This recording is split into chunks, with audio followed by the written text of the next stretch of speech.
Fire.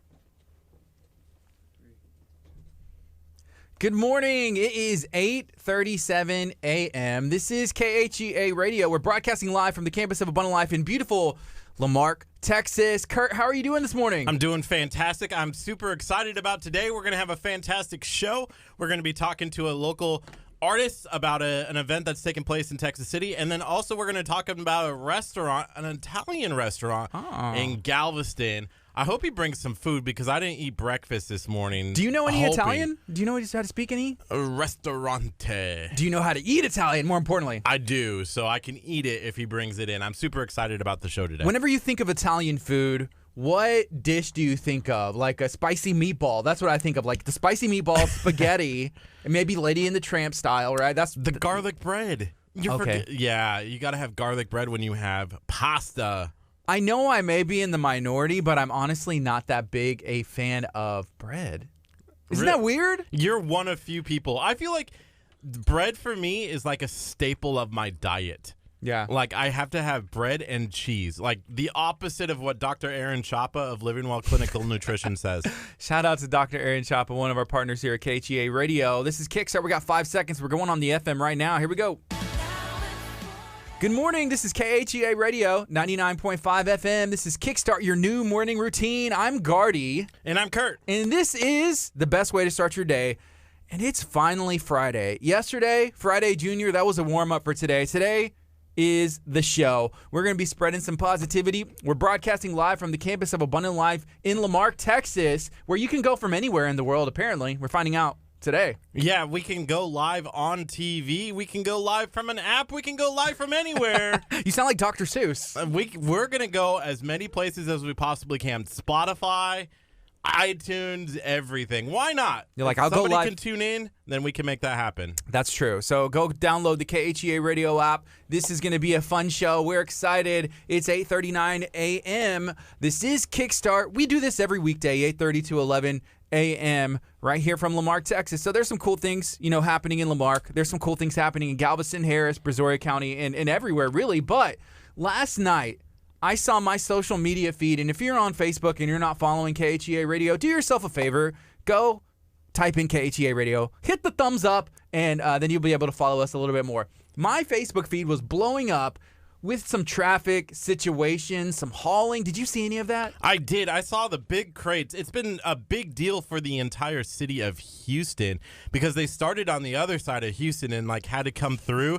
And it's so big of a crate that they had to take off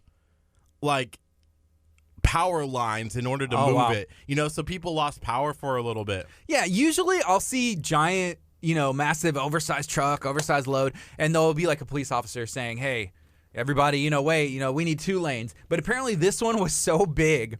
It was so massive, they had to shut down entire streets. They had to remove power lines so that way this crate or these crates would be able to get through and get to where they need to go. And I'm not sure what's in the crate. What do you think is inside there? They're shipping, they're building a ship in Korea or something, so they had to take the parts from, what I understand, North Houston, get them over here so they can send it off to Korea. Makes no sense. Just fly it, right?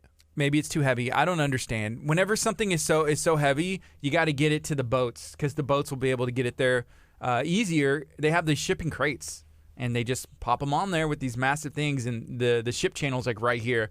There's a lot of stuff that comes in and out of our area, so it's really interesting. Have you ever been over there, up and down 146? Yeah, they have a lot of stuff that goes through that area, and they have all that construction over there in KHEA. That bridge is being reconstructed right now. Just imagine the hecticness. I feel like people cared about this crates because it affected their life a little bit, right? Yes. Yeah. Right now it's 8:41. This is KHEA Radio, 99.5 FM, and we're excited. We're spreading some positivity, and we're having some guests in studio. It's gonna be a good day. It's gonna be a fun time. We're excited. If you haven't had the opportunity to check out KHEA Radio on Facebook, make sure that you do that today. If you are watching on Facebook, smash the share button because we're broadcasting live, and make sure that you give us a thumbs up. We want to hear from you. What do you have going on today? What are you doing to spread positivity this weekend? Yeah, we're going to have a fantastic weekend ahead for us. We're actually going to be doing, again, service this Sunday at 10 o'clock. Make sure that you come out. But what are your plans for Saturday? We potentially might have to go over to Bay Area Raceway and flip some signs for Bay Area Raceway. I've been avoiding my Bay Area Raceway social media feed. I have been not really looking at my phone that much, because we went and had the great race-off in Bay Area Raceway in Dickinson, Texas, and we lost. Our team, but we showed up and we did our best. And that's what's really important whenever you're entering into a challenge. But we got in a little bit over our head, and we had fun, though. We had a blast. And I've been thinking about this. I was actually thinking about this morning. Okay. Remember the race cars? Yes. I feel like there was a little bit of bamboozling. I feel like I won. They did set the cars the way that they wanted to. And the other thing about that, so we had two people under the age of 15 or 16. Right. So we had two cars that were slower than all of their cars. Correct. So I feel like we should have got extra points for that. Yeah. You would think, or at least make them drive two cars that are slow. Well, what they said to me was that they basically, we were giving up those points by having those young people racing with us. So but we were giving up by trying to spread positivity and do a good deed and hang out with, the Big Brothers Big Sisters program. I think so. Hey, wow. Yesterday we went and checked out Big Brothers and Big Sisters, their new facility in Galveston, Texas, and it was a great facility. If you haven't heard of Big Brothers Big Sisters, go check them out on Facebook, because they're doing a lot of positive things. It was kind of cool when you walk in, you see all of the bigs with their littles, and it's kind of cool to kind of see Big Brothers and Big Sisters connects an adult with a kid who may not have a structural home, or may just want to be a part of that program, where it's like, hey, I want to spend an hour with a kid a week. Yeah, you can have a mentor, So if that's something that you are interested in, maybe you would like to get involved with that. Maybe you're the candidate to be a big brother or a big sister, and you want to help spread some positivity to that next generation and show them an example. Hey, let's go have some fun. You want to talk about something? You can talk to me. And, it takes that. It takes a community to raise up the next generation. So it's easy to get caught up in everyday life. It's easy to get caught up in what you have going on every day and letting that engulf you. But, hey, let's spread some positivity to the next generation. Speaking of that, school's about to start, and I want to know, if you're watching on our Facebook stream, or maybe you're listening over the FM or watching on your television set, but you can text 346-704-1806, 346-704-1806. What I want to know, are you excited for school to start? Because the kids are going back whether they're ready or not. Some parents have been like, yes, thank you, Lord. I'm so excited for the kids to get out of the house and go back to school so they can learn. And maybe some parents are like, I don't want my baby to go back because, it means they're growing up. See, I don't have kids, so I don't know. But I remember summer as a little kid and remembering, like, hey, summer's coming to a close. I'm going to be sad. But listen to this. Okay. With school going back, that means our awesome intern, Eldridge, who's over there directing the fire out of this show and has been for the entire summer, that means he's going back to school. How does that make you feel, Curt? That and I'm not going to call him, like your baby, but I feel like, he's been a great son, in a way, and he's going back to school, and that makes me sad. It does. Because he's going to not be able to be in here directing and as much as the help as he's been, and he's been awesome. Yeah, Eldridge has been great. I feel sad. Yeah, so this is like an example of what's to come for school? Man, kids, why do they have to go to school?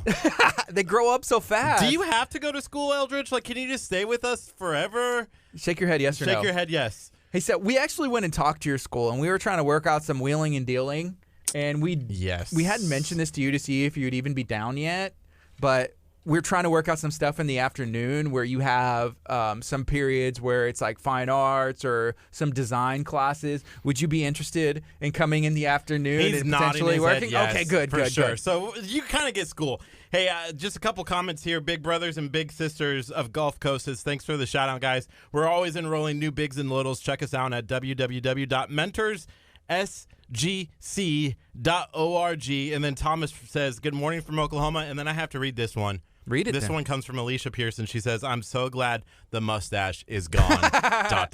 Curt shaved. I did. I shaved the mustache. Oh, the jacket's coming off. It's a little hot in here. It feels good to me. The temperature is just right. Hey, So summer is coming to a close. I don't know when it officially ends, but I think school starting kind of feels like, ushering in fall. That means it's going to get down to, 70, 80 degrees here in beautiful, the Houston, Texas area. And we're going to be able to cool off, big time. But I feel like shaving the mustache was a good move. It's good to switch it up. It's good to have, a different kind of subset here, like to just be like, hey, look, I can roll with the mustache, I can roll with the beard, and I can roll with the baby face. Let's go all day. Which one's this one? Baby face. Baby face. Okay. Babyface Casper. Let's go. That would be my boxing name.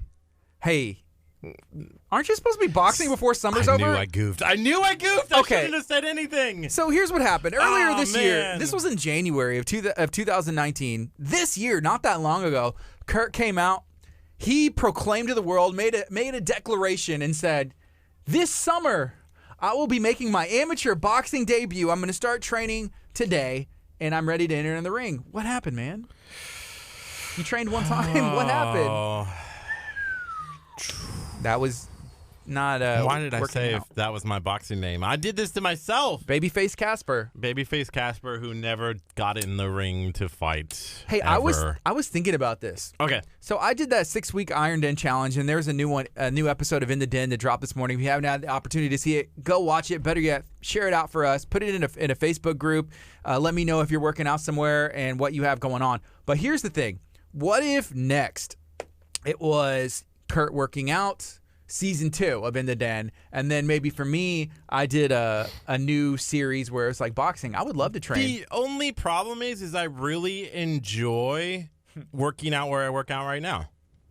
The couch. The couch. What are you working on the couch, though? Like working on those thumb muscles with the Thumb remote? muscles, playing Elder Scrolls. Let's go all day. Also with like the Lay's potato chip bag, like doing curls, Lay's curls. Sometimes those Cheetos get really hard to lift into your mouth.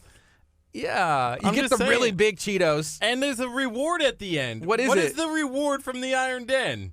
Wait, Bum, bum, I have a question. bum. Yes. What's the reward for finishing the Cheetos? You get to have a Cheeto.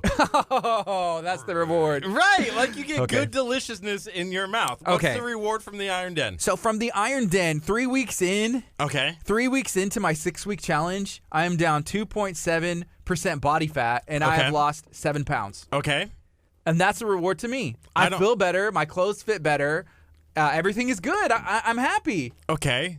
But are you eating delicious food? Yes. What? You're like, they make food that's not Cheetos, that's delicious? Listen, I saw your meal yesterday. I don't know if I would have called Well, it. I cooked that one, but I'm talking Okay. about, Power Fit Meals during this 6-week challenge has Yes. been amazing. And what Okay. they're doing for me is providing exactly what I need to eat, the right portion, the right size, and it's been a lifesaver. I wouldn't be able to do this 6-week challenge without them, for sure. Power Fit Meals. Where are they located? Kayla. It's Kayla and Dennis. They are out of the Iron Den, and they will deliver to you. They'll deliver to different spots. So it's hard to say where they're out of because I'm still trying to figure it out. They have a commercial kitchen that they knock it out at, and it's been amazing. But I would say that's the secret. And we've heard people say that, it's 80% nutrition, 90% nutrition, this much in the gym. And I will say that's what it is. And learning the portions and self-control is huge whenever you're trying to get fit, work out, see results. Yeah, it's going to be intriguing to see what happens in the next 3 weeks. Because I feel like you're at the middle, you're at the halfway point. Right. You haven't even made it into 21 days yet. Yeah. Or are you at 21 days? I don't know. We're not good at math. Because it takes 21 days to break a habit. Or to start one. Or to start one. So, like, if I play video games for 21 days, then I got a good habit. Exactly. But You got I don't- a habit. A habit. Good habit. At least you're not, there's worse things you could be doing. Exactly. Look at the people who made millions playing Fortnite. Yeah. Right? I'm so glad they did that during the summer because these kids' Fortnite games are going to just drop. Like, I'm super excited. You can play now. I can go back and play against regular people who stink. Hey, if you have some kids that are going back to school, feel free to let us know. Maybe in the Facebook stream if you're listening on KHEAradio.com or you're downloading the KHEA Radio app or you're watching on Channel 46, then let us know, 346-704-1806. Are your kids going back to school? Are you kind of weaning them off the video games? Are you trying to, ease them off the iPad so they can go back into the school year and not be like, have the shakes, because that stuff can be addicting. Screen time, and I mean, look at you right now. And I have an iPad in front of me. You're staring at the phone. It's not like you don't have anything else to do right now, but you can't help it. I know that when people text you or message you, it's always fun and entertaining. Have you seen any of those studies where it talks about like that, the addiction? You know, you have to have it in your hand, looking at the screen. I don't have an addiction To Cheetos? To Cheetos. Oh, to Cheetos, yes. Cheetos, yes. And I'm okay with that addiction. But even, okay, so let's say you had a young child, and Okay. you do not. We have an intern who's awesome. And Right. He's going back to school, and it's breaking our hearts. But if you did, would you let them play on the iPad for a long periods of time every day, all day? That's a tough one. I used to play video games for hours on end, and I turned out fine. As a little kid, here's the best part. This was. That's a subjective statement. It's fine is very subjective, first of all, but okay, keep going. I can say this because I don't think that my mom is watching, or obviously my dad isn't. I'm gonna tag Kurt's mom. Don't tag my mom. Okay, keep going. But when I was a little kid, I would pretend to be sick. Right? Like, yeah. Kids do that. Put the get out of school? thermostat next to the light, Right. so that it's a little warmer, right? So I did that. 180 degrees, Mom. I got a temp. So I got a usually temperature. when that happened, my dad would stay home, because obviously somebody needs to be home. But this one time, my dad was like, okay, I got to go to work. Like, you'll be fine by yourself. I'm like, Dad, I got this. And he goes, no video games, because if you're too sick to go to school, then you can't play video games. And I remember we had a Super Nintendo, and so I would put the game in and play. And then I would make sure that I put the game back, of course, and everything, yeah. So it didn't look like anything was touched. It was. Oh my goodness. I was that kid. Man, if I was your parents, I would take the power cord and be like, no. I tell my kids if they're not, and this is bad, I don't know, but I'm just like, I will throw the iPad away. Like, I really don't care. Like, you will never touch it again in your entire life. I promise you My that. dad was the same way. But I'm serious. I'm serious. I have no problem. I will throw the iPad in the trash. You know what my dad always took away that really made me mad? Cheetos. Speech tournaments. Are you serious? Yes.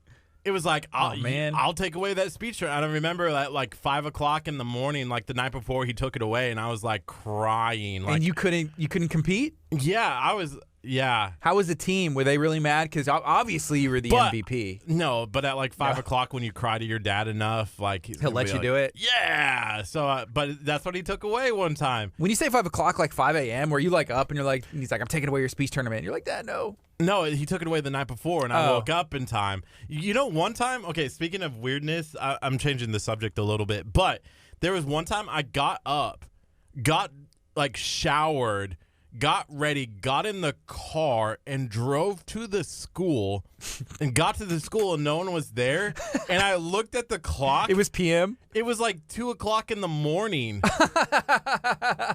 And I was like, what the heck happened? Why did I get up, get ready, and like showered and everything? That's that good sleep. Like 2 o'clock in the morning, ready to go. Like, it was Man. the weirdest thing. Like, I was at the school. That's crazy. Hey, speaking of that, I remember being a kid and having that nap like when you're home from school sometimes. It didn't happen all the time. Oh, yeah. But you wake up and it's like 6:30 and you look at the clock and you're like, oh man, I didn't do my homework at 6:30. Like, I got to get up and go. I slept in my clothes. I didn't shower. I didn't do anything I was supposed to do. And then you realize it's PM.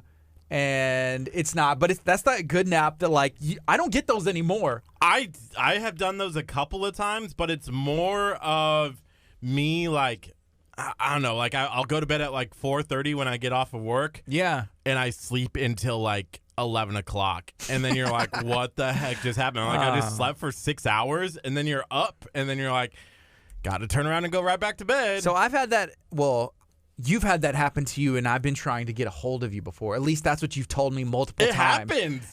And part of me thinks you're lying. No. And the other part of me believes you because I remember that happened to me whenever I was a kid, but not since I'm an adult and I have I guess I have kids, so it's different because I'm like, in the afternoon, I have to take care of them and make sure that they're fed and bathed and everything. New responsibilities. So I can't just go take that crazy nap like I did back in junior high and high school. The best, it does feel good, but the next day you're like gone. Like it's right. It's you messed the up. Like you feel good after. You're like, man, that was the best nap ever. But man, the next day it's not worth it, folks. It's not worth it. Napping's not worth it. Hey, you know what? before we had kids, and even now sometimes we'll try like the afternoon nap on a Sunday. It's just different. Like after the first service, because I grew up in church, gone to church. We go to Abundant Life now, and in the morning service, it's awesome. Go home, maybe have some lunch, take that nap. Oh, and then you wake up, and it's just different. I did say something because on Sunday we had the Shine on Lamarck that we do for the city of Lamarck. We dropped one for Kelly's Country Cooking. And I remember coming in. I worked on it that afternoon between services. And I remember saying to one of the people that work here, I'm like, man, I remember when I used to be able to nap on Sunday afternoons. But now we're working every day, all day. Well, it's fun. It is. It's fun. But I miss my nap on Sundays. Well, you can still take a nap. Work it in, man. A 15-minute power nap. Yeah, that one's not the same. Especially on a Sunday. You need that good, at least an hour. Hour and a half to recover before you come back. Because then you got to wake up. And then you're like, psh, psh, psh, I got to get back for the evening service. And for us, we love doing what we do here at Abundant Life. So we're able to, to serve on the teams, you in the video department. Yes. And then me, in the music department. So it's always a lot of fun. And there's a bunch of cool stuff we're able to do. Right now, it's 8:58. This is KHEAradio.com, 99.5 FM. This is Kickstart. We're going to be on till 11 a.m. This is your new morning routine, the best way you can start your weekday every day with some positivity coming right out of Lamarck, Texas. If you haven't heard of Lamarck, hey, if you head south on I-45, take exit 13, and you're going to run into a bunch of positivity and really cool stuff going on here in our area. There's a lot. Hey, before we switch over to our 9 o'clock, I just noticed Eldridge just brought in this coffee for us. Do you notice what it says on the top? I noticed this is a different cup. A different cup lid, but it says caution, contents may be hot. Duh. Well, they have to put that kind of stuff because some on people are... Somebody may sue. Negativity all the time. Let's go. Well, if somebody's in the wrong and there's a situation that is not right, then sometimes you need to be compensated. That would be an interesting topic one day. Whenever it comes to people that are, Christians or believers or people who believe in spreading positivity, is it okay to do lawsuits and take legal action for things that are even accidents? And I know what my personal thoughts are, but it'd be interesting to talk to maybe a lawyer or a legal team about that, maybe even a pastor or somebody we can, consider a mentor about that. That would be a cool subject because, yeah, it's different. I struggled with that a little bit because I had an apartment complex. I won't mention any names, but they weren't going to give me my refund, my deposit back. Yeah. And it was only $100. And I remember having a really hard dilemma. And at the time, I needed $100. You know what it was, right? What was it? It was $100 Cheeto cleanup fee. They had to pay somebody. So here's the thing: was the deposit was $150, right? But I left the couch, and it was one of those futons from Walmart, and I was like, it's okay. You can't leave a couch. It was a futon from Walmart. You can't leave a right? couch, man. So, anyways, they charged me $50. Yeah, which is fine. So it went from $150 to $100. And they said that. I'm like, that's fine. That's a little ridiculous. It shouldn't take someone $50 to move a couch out of an apartment, but I'll be okay. And then I was like, okay, so when am I going to get the $100? And they were already mad because I broke my lease, and I paid to break my lease. Okay. So it wasn't like I was just skedaddling. Of course, yeah. But they made a big fuss. They're like, oh, we should have charged you more for that couch. And I'm like, you already charged me $50. Did they give you your $100 back? It took 3 months and me writing the Better Business Bureau before they could give it back. And I was thinking of legal action. And for $100? I struggled with that because I was like, I need $100. First of all, at that time, $100 meant a lot. But also, I was like, I'm going to spend $1,500 in legal fees to get this $100 principal alone. Listen, but I struggled with that because I was like, as a Christian, I shouldn't be this upset over $100. But then I was like, that's my $100, and I need to treat that with respect, Well, is that the first time that you've ever loaned anybody money? Haven't you had people do that, ever take advantage of you? Have you ever been in that situation where you help them out and then it's just hey, were you going to pay me back? Has that ever happened? I wouldn't be surprised if you've never been in that situation. I don't think I ever have been in that situation. Yeah. But yeah, people bless me all the time, but it's more yeah, I've never had to pay someone back where somebody. Well, no, there was one sticky situation. It was over a screwdriver. Some guy got really upset. Man, where's my screwdriver? And broke into I was with my buddy Well, imagine this. And he broke into the house and was like, where's my screwdriver? I want it now. Imagine if that was your tools, your stuff, and you let somebody borrow a jump drive, a hard disk, like anything that you use to make money, a tool that you have, anything that's yours. You paid money for it, right? Right. And you let somebody else borrow it, you don't get it back. How are you going to feel? Not good, man. That stinks. Yeah, it would be a little tough. You always got to put yourself in other people's situation. Yeah, but when it comes to like a business owing you money, like an apartment complex that's just being salty, and they were being super salty because they weren't returning my calls. Knowing you were probably being salty too. I was not being salty. I was just like, hey, like, let me know. And I would call the main office. They're like, well, call the main office because they're the ones. So I call and they wouldn't hang up. It literally took me writing the Better Business Bureau, and I made a complaint about it. You're so funny. And then the president of the company called, and they're like, hey, we're so sorry about this. We didn't know. It just like kind of got I'm shuffled so ready under for this the story to be over. paperwork. Anyways. All right, it's 9:03. This is KHEARadio.com, 99.5 FM. Share this out if you're watching on Facebook. We're spreading some positivity right out of Lamarck, Texas. The campus of Abundant Life is where KHEA Radio is located. If you've never been to Abundant Life, head south on I-45. It's exit 13. You take that right on Delaney, and you're going to see a very nice building, and that's where we are. Come in one day, maybe, if you want to check out the sanctuary. It's the top of the line. There's nothing better in our area, in my opinion, coming out than what we have going on in here. So hang out with us. We're going to take a quick break. When we come back, we're going to have our guest, and we're talking about the call happening in Texas City, Texas. Woot! Facebook. All Houston, right. Texas. Galveston County, what's up, fam? We are excited. We're going to be spreading some positivity, talking about a local event where you can have the opportunity to listen to some music. You can have the opportunity to worship. It's an event that's taking place tonight. It's called The Call in Texas City. My good friend Ricardo Daniels hit me up, who Ricardo serves on the worship team here at Abundant Life. Ricardo Daniels has been involved in this church and ministry for a long time. So he said, hey, I got something that you need to know about. I got something that is happening on a Friday, and it's an opportunity to go worship. It's an opportunity for you to go, have an experience and encounter. So it's going to be a good day. Feel free to share this out. Ask me a question if you're watching on Facebook. I'm pumped because it's Friday, and I'm pumped because we've been doing so many cool things this week, and we're going to be able to finish some projects. We're going to be able to move on to the next stuff that we have going on. We're working with the United Way, and doing a little video for their campaign. We're also going to be hanging out at Ron Carter today over in League City. So Ron Carter, League City, because Curt, he's driving around in the bad boy, but I think he needs a second car. He's not getting rid of the bad boy, the Jeep Compass. And if he knew we were talking about it, he'd be really excited right now. But that thing is getting fixed. Like right now, there was an anonymous person who wants to stay anonymous, and they, a couple people that kind of came together and was like, Curt, you need AC in your car. And so we're going to be trying to go and pick that up today. But shout out to all the cool people. Y'all know who y'all are who are able to help out with that. And we're going to be checking out Ron Carter, as I think Curt needs a second car now that he has that first one. And stick with the Jeep, right? If you're watching on Facebook, let me know what you have going on this weekend. Again, there's an event called The Call. It's happening tonight. And we're going to share everything that's going on with that. And then our guest at 10 o'clock is going to be, I think I'm saying this right, Riondo's, but it's a restaurant in Galveston. Curt told me it's Italian, and the name sounds Italian to me, so I'm just rolling with it.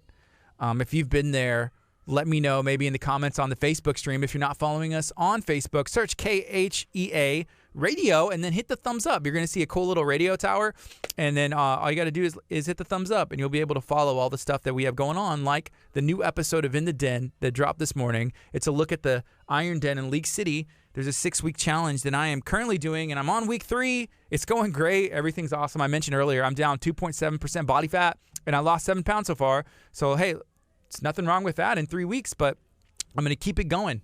I'm going to keep it going and see how everything goes. So it's going to be a good show. We have our guest coming in now. We have Brandy, who just sat down, and we're going to be learning about an event that's taking place, I believe, tonight, this evening. Brandy, how you doing? I'm good. How are you doing? How do you pronounce your last name? Totally. Totally. Where are you from originally? So I am originally from Laurel, Maryland, and I migrated from Laurel, which is right outside of Washington, D.C., to Baltimore. So I moved here 2 years ago from Baltimore, Maryland. Yep. Okay. And haven't looked back. So you're from Maryland. Yes. When I think of Maryland, I think of Steve Francis, who played basketball, at Maryland. Do you know who he is? He played for the Rockets for a bit, like in the early 2000s, the franchise, but that's where he played, and that's what I always think of. And they are the not what is the mascot? They're like the it's a turtle. Is it the Terrapins? Yes. Oh, I was like, gosh, it's a I kind of should a know turtle. that, right? All my Maryland people, don't get mad. Yeah. We're known for our blue crab. Cool. Think about Maryland, think about our crab cakes. What else are y'all known for up there? Good music. Good music. Money. It's called Moneyland. That's our Really? second name. Moneyland, yeah. That's a pretty cool name. That's a good The thing to be government's known there. for. Okay. Yeah, so a lot of people work for the government, so people are up there running that race, making money. Okay. So, yeah. And so what's your background? You're from Maryland. You ended up here 2 years ago. What were you doing up there? So I was a worship leader at my local church, River of Life Worship Center, and I did that for about 4 years before I moved here to Texas. So, yeah, that was what I was doing. I was using the gift that God had given me, and I was leading people into worship, and that's always been my heart, my passion. Okay, cool. I love music, and I think a lot of people do because it hits you in a different way, and you're able to whenever you're worshiping, and I've heard, my good friend Scott Pearson, who's been running around and he works here at Abundant Life, mentioned this to me. It's the one part of, if you think of a church service or anything where you're actually, that's for God. Everything else, like, hey, I'm receiving. And then Right. you take that break, and that's the time for you to show how thankful you are. Right. Yeah. And so what is it about worship that just, I guess, pulled you in? And when did you start? Like, was this from a young age? So I started as a child. I can remember being as early as 6 years old.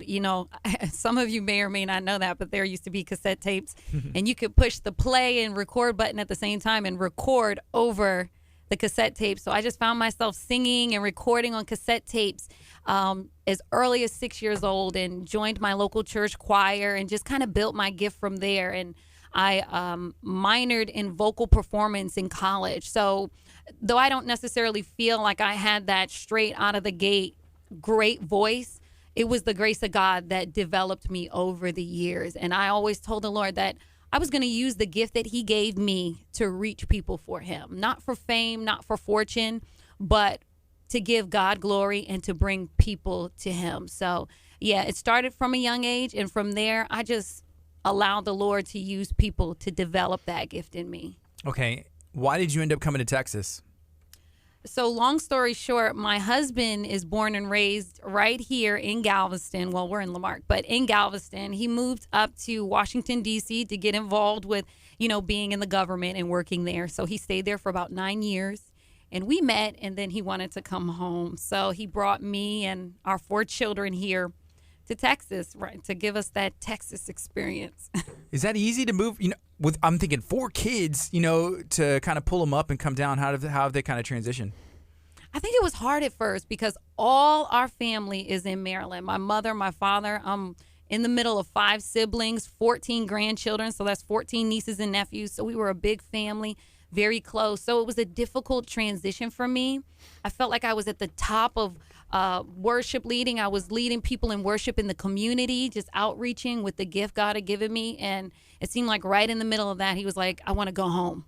So it was a very difficult transition. It took me like 2 years to really even cope with the idea of being here. And just one day I had to say, Lord, you know what? I'm not looking back anymore. I'm going to do what you've called me to do here. And that's what I did. So I've kind of embraced Texas.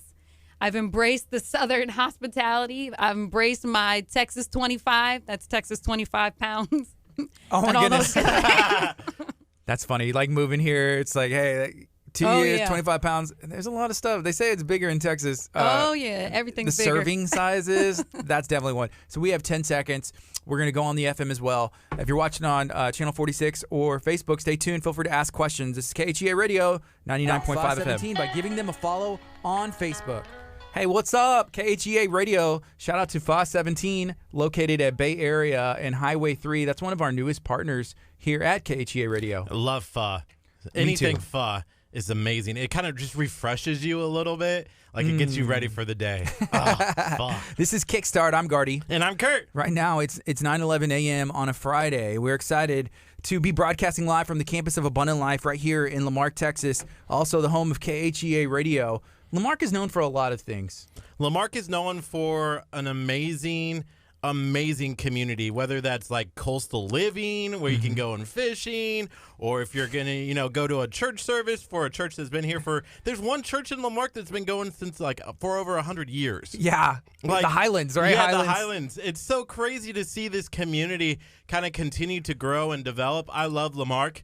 We are Lamarck. Yeah. Whenever you think of Lamarck, we want you to start thinking of positivity, good things coming out. We want you to think of people making a difference in the world, because you can honestly go anywhere in the world that you want to if you're called and you put the work in. So we're located at 601 Delaney Road, and something that Pastor Walter Hallam has always said is you can go anywhere from 601 Delaney Road. You just have to want to go. One of the things that we are super excited about is we also are on TV now, channel 46.2 in Houston, Texas. So we have been a radio station for a while, but we've kind of branched out today and are now broadcasting live on channel 46. So you literally can take what you do here in Lamarck and go out and bless the world. So we have a special guest who's going to be hanging out with us during this 9 o'clock hour. We have Brandy Tolley. She is a worship leader, originally from Maryland, and now she's in Texas, and we're learning everything that she has kind of transitioned to get here. Brandy, how you doing this morning? I'm doing great.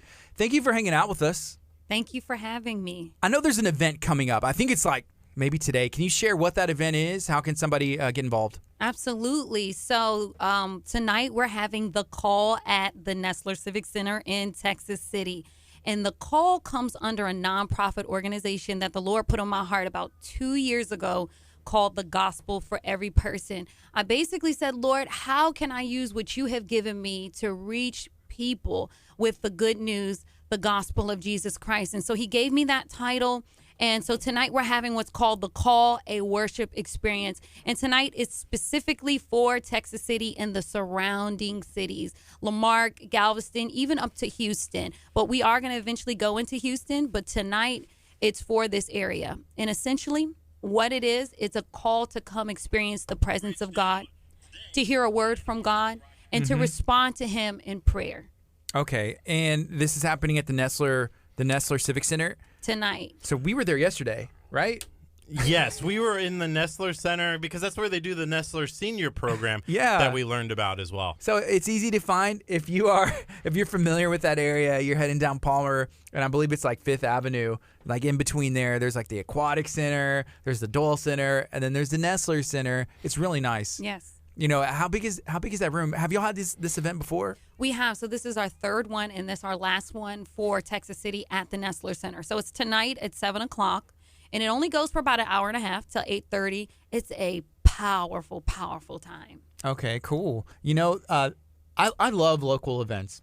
Local events. We get to meet people all the time. And so my good friend Ricardo, he reached out to me and said, hey, there's somebody that you need to have in. There's somebody, I promise, this is something that's amazing going on. And, I fully support it. And I think, he is a performer. He is a worship artist. He's a singer. He has kind of done it all. And, he provides, sound equipment, everything else. And so that's how we got hooked up with you. Right. How do you know Ricardo? So Ricardo was invited to my first call event, and I was handling my own sound. So while I was singing, I was kind of handling my mixing board. And so he was so ministered to by the event.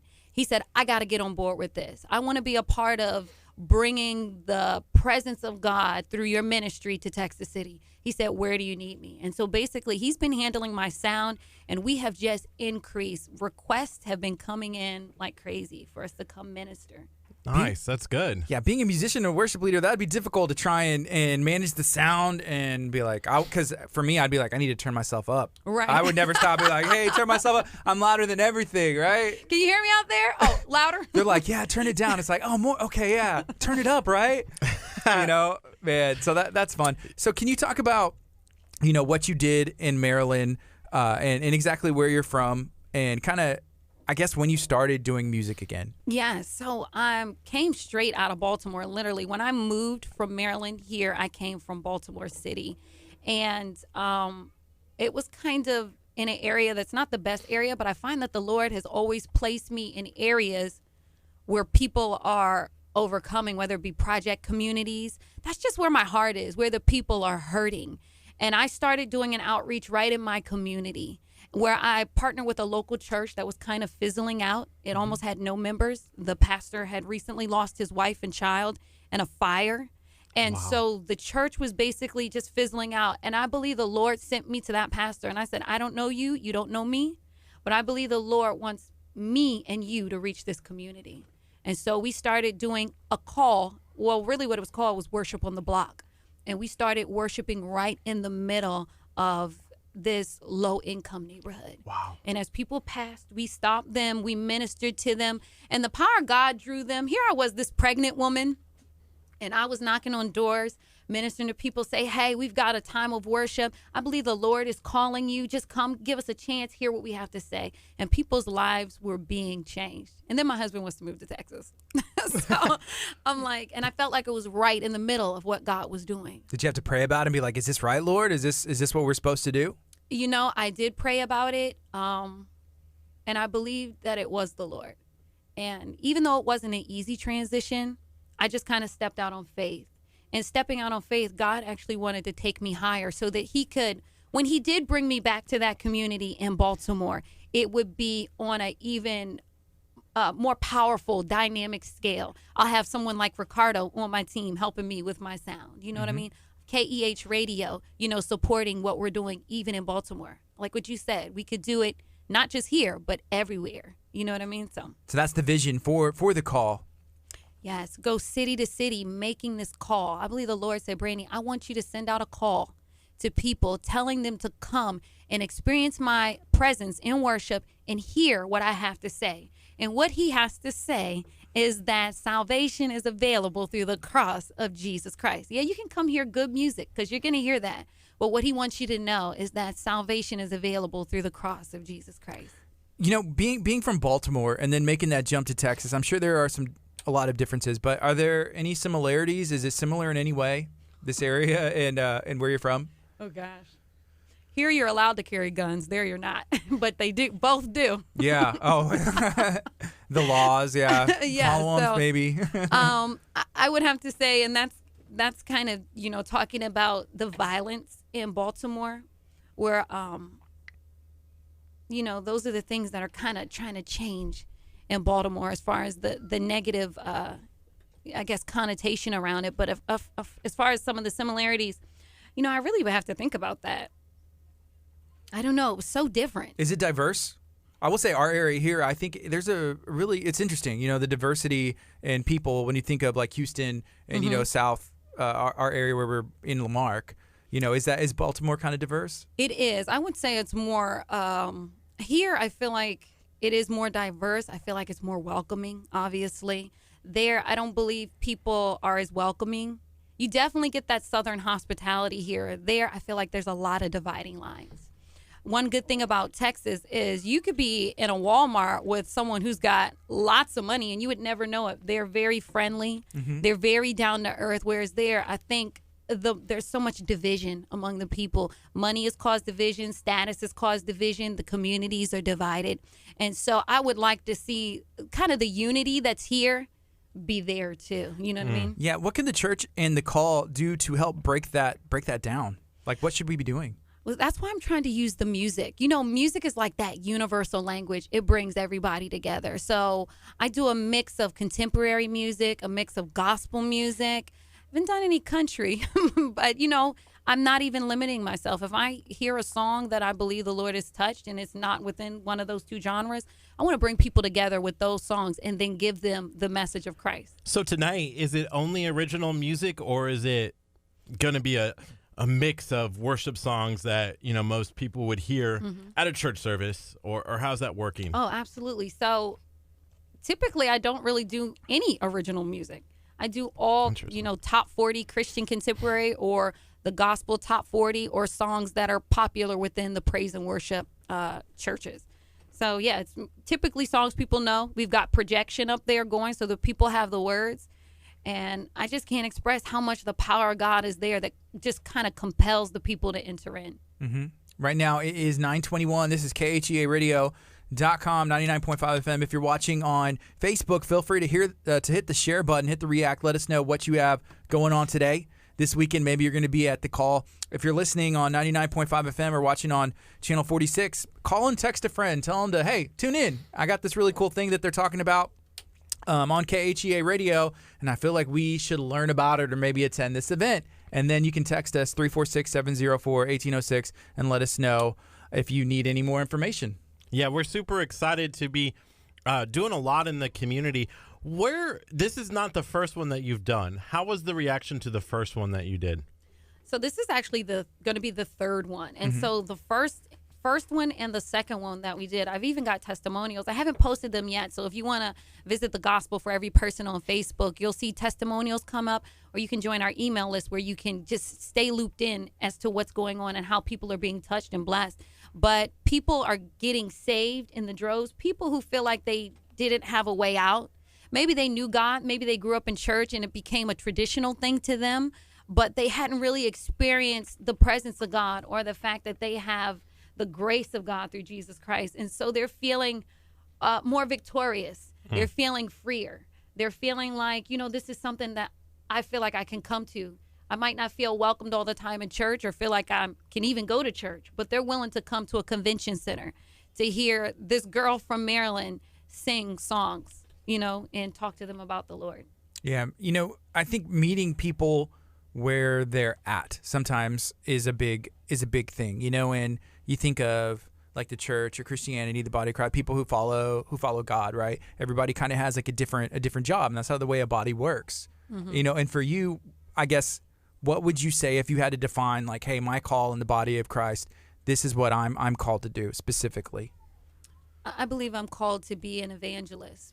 Maybe not, behind a pulpit preaching, but to evangelize using the gift God has given me, which is song, reaching people through the music, through my voice. Does anybody else in your family, your husband or your kids, have they shown interest in music or worship? Oh my goodness. So not my husband. He's a Galveston County police officer, sheriff.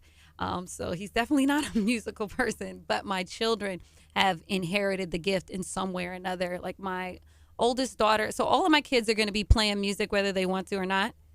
So we've signed them up for lessons. But my middle son and my middle daughter, they both have this great voice. And so I already know, like, that's what you're going to be doing. Yeah. So that's awesome. How old are all your kids? So my daughter is 8. Then I have a son who's 6. And then my daughter, Tatum, she is 4. And then my son, Ronell, is 3. You kind of lose count there. Yeah. Yeah. So I have a son that's 6 and I have a daughter that's 2. And my son that's 6, he has like, I would consider like perfect pitch. Like he's hitting all over the place. What? My daughter who's 2, she's still working it out. And she sings and hums all the time. So it's like happy birthday and just like songs like that. But she's finally starting to, I'm like, okay, that's better than last time. Keep it going. Keep it going. Am I losing out on my chance here? Like they're going to take over and I'm never going to get a chance to sing. Curt, the next generation is coming up quick. And that's just not just in the body of Christ, but like in life and anything. Dang. It sneaks up on you quick, man. Oh, majesty reigns. Oh, keep working on it. See, wait, was it that bad? Hit him with some truth. So, Curt, share a little bit of your musical background. I am a world-class singer. I have sang all over the world. I went to London. I went to Paris. I went to Switzerland. It was a 2-week tour. And boys choir, like in junior high. No, it was not boys choir. What was it then? It was called Nebraska Ambassadors. Sounds like and a boys choir. It was a band and choir.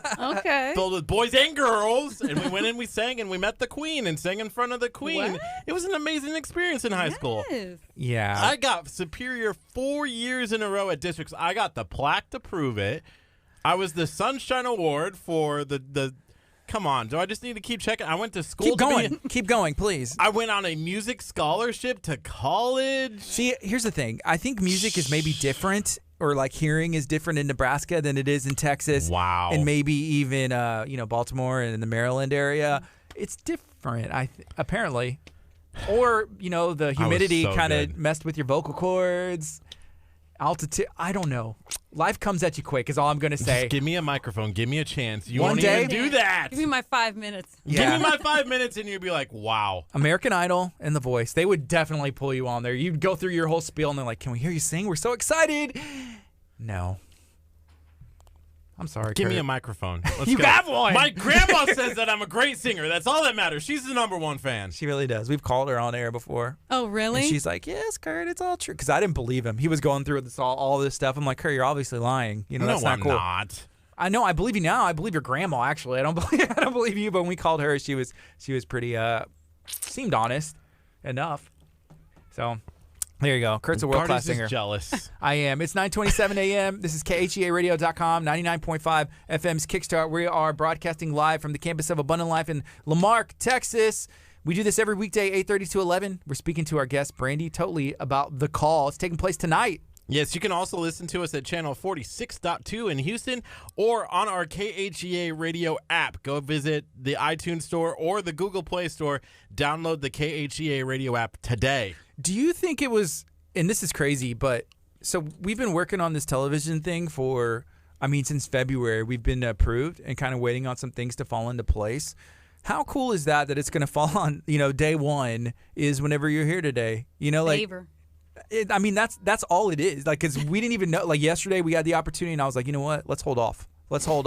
Just because there were some things, and we wanted to make sure that everything was in order. And then today, for it just kind of to fall in, I was looking at the guests, and I was like, today would be a great day. Let's roll. And so I just think it's really cool. Yes, it is. Yes. Yeah. Have you done, much, radio and social media push, and how has that been for The Call?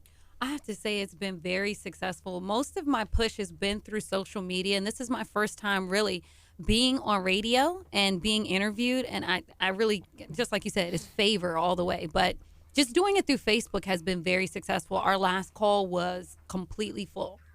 So if this had not been the last call that we're having at the Nestler Center, I would think we would need to move up in room size. Get more space. Yeah. But the good news is The Call is here to stay in Texas City. And for Lamarck, we're doing what's called The Call Thursdays. So every Thursday after The Call tonight, it'll be at the Resonant Church for this community, just trying to kind of bring that inspiration to the community, bring it back. One of the things I've heard is that a lot of churches have closed in the community. And so we just kind of want to bring that inspiration back to the community with The Call Thursdays. Yeah, it's interesting how culture and social media and video, I think a lot of churches have gone away from like some weeknight services or I've heard stories, growing up, we had church and revival. It was constant, like every day of the week. Oh, and I remember being a kid, I'm 33 years old, but in the early 90s, and my mom just like going to different churches, and I was there every night, and thankfully I didn't have homework, I guess, but I would have been there either way and just not turned it in. But it was like all the time. But now it's a little bit different. I don't know if it's a culture shift, if it's a comfortable thing, the fact that a lot of services are live streamed or you can access YouTube and listen to anything. What are your thoughts? What happened? I think a part of it could be people might have lost faith in the body of Christ. I feel like there's been a rise in sickness and devastation, not only in our communities, but also in our churches. And people are not really seeing the power of God. They're not really experienced. They know God can heal us, but we don't know if he will. And so because they're not experienced the goodness and the blessings of God in their life, I think in a lot of ways they've lost faith in churches. I think they've lost faith in God. I know God can get me to heaven, but right now I need to work this job so that I can make my money.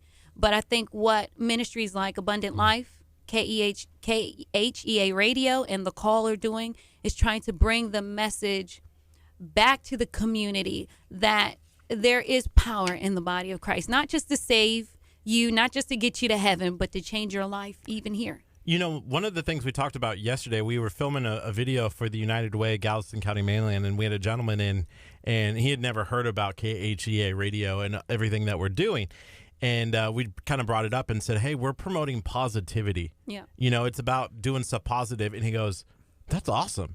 And I said, yeah, you can watch negativity anywhere. Yeah. You want to go turn on your TV and watch any local news, or go watch, a national news program, and it's literally like, hey, everything's blowing up. Mm-hmm. Everybody's like mad at each other. There's war here and blah, blah, blah. And it's all negative. There's very little positive news that's happening. And we want to shine that light at that darkness and say, no, look at the stuff that's going on. We bring in organizations every day who are doing great things for the community. I saw yesterday one of our partners, Furniture Zone, is actually putting on an event through Chef's Tables Charities where every purchase that you make at Furniture Zone, 5% is going back to this charity so that they can give school supplies to children in need. And that's huge. Those are the stories that we should be focusing on, not, oh my gosh, this thing like exploded or whatever, Well, you know? And then you see stuff that happens in the news, and then it sends like a ripple effect where there's like copycats or like there's a fear incitement. But like, why don't we like excite people, get them to start doing good things for teachers? Going to events, putting on worship events, going to church, believing in healing, getting their faith back. And so those are the things that we're trying to do. I'm super excited for what's taking place November 3rd through the 6th here at Abundant Life Christian Center. It's an old form of camp meeting. It's our Unshakable conference. We changed the name to Unshakable because camp meeting kind of has, and I went to a ton of camp meetings. It's like too. every day, every night, let's go. Morning, night, I may be at school. Oh, you gonna know God. Yeah. So coming to Lamarck, Texas, we have Nathan Morris, who's going to, I'll start with Pastor Walter Hallam Sunday morning. Then you have Nathan Morris, who is an evangelicalist. I can't say that word. And he's like done revivals in like third world countries. Then we have Samuel Rodriguez, who apparently is a really big speaker. You got Jesse Duplantis and Ron Carpenter, who's coming. Like, you don't have that coming to Lamarck, Texas very often. And that's coming November 3rd through the 6th. We're super excited about it. Whenever you were talking about, about faith and maybe, the church or Christians or people, kind of not having that faith like they used to or whatever has happened. There was a clip I was watching of a speaker, and he was talking about faith, but he said, sometimes people are scared to do stuff because they don't have that faith. Like, is God going to do what he actually said in the Bible? He said, hey, you're going to go do what I did and even greater. But it's just like, I don't know. Should we pray for the sick? Mm-hmm. Should we do? Is it actually going to happen? Yeah. A lot of people in the church are going through some of the same things that people in the world are going through. They're going through divorces.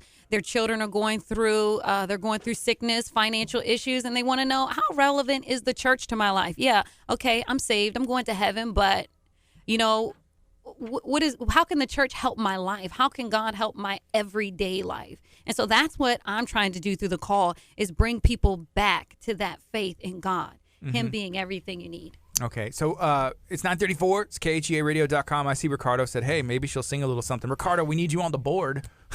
I can't handle this. You got to make me sound good. Really? Come on, Ricardo. Do you do acapella? I feel like that's hard to do. Like, I feel like it's unfair when, like, American Idol, like, they show up, and then it's like, hey, you got to sing acapella. I'm like, well, they can bring an instrument now. I need my backing track. They can bring an instrument? I believe so. Well, that's only like second or third round, because I've tried out for American Idol a few times, Sunday's Best, and The Voice. How did it go? What does that look like? Oh, man. So at your initial low-level rounds, first round, second round, they call you in. It's like thousands of people, hours in line. They give you numbers, and then you stand before the producers, the first-level producers, and you sing for them. You got a few seconds. Eldridge. So, wow. That would be our Eldridge here. Okay.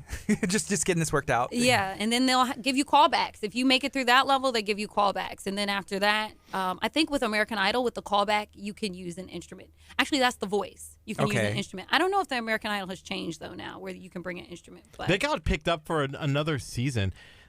On ABC, I believe, right? No, but for American Idol, life comes at you fast, because it was like American Idol, and then like The Voice came up, and it was kind of like American Idol said, and then they wanted to come back. But hey, that competition's coming. Here's the craziest part about American Idol, and then we can go back to talking about you singing.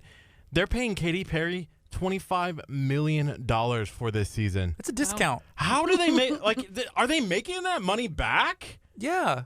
Yeah. $25 million. Like, I feel like TV's on the, I don't know. That's crazy. I'd have done it for one. I would have, yeah. And then you see Ryan Seacrest is like in the negotiations whether or not he wants to do it again. Yeah, and there's a gentleman from Houston who, I forget his name, but he's from Houston area. He's like next in line, so I'm sure he's sitting there like, oh, come on, Ryan, please back out of this so then I can have my chance to be the Ryan Seacrest, Yeah, people have to make a living. People have to work, but it's different whenever, like Brandy, like you mentioned, like, hey, I'm going to use my gift. I'm going to use the talent that you blessed me with for you. Mm-hmm. I'm not going to go and pursue like everything for the world, but to use it for that. Was that a difficult decision to make? I tried it that way. I grew up in church singing, and because my voice wasn't on the level that most people are used to hearing in a black church, I got a lot of rejection. So I started singing for the world. I started singing in clubs, recording with producers and different things like that. Lived in New York for a bit until I kind of hit rock bottom. There's more to that industry than just singing. And there's a lifestyle that comes with it, and that lifestyle starts to tear you down, especially if you know God. And so I made a final decision. After my money was gone, I felt used. I went back to God and I said, you know what, Lord, I'm sorry. My gift is for you. I want to see people touched after I sing, not go get drunk and sleep with that person they met at the bar. You know what I mean? So I want to see people set free after I sing, not go get worse. And so I made that recommitment to God. And so from there, it was easy. Yes. Yeah. Wow.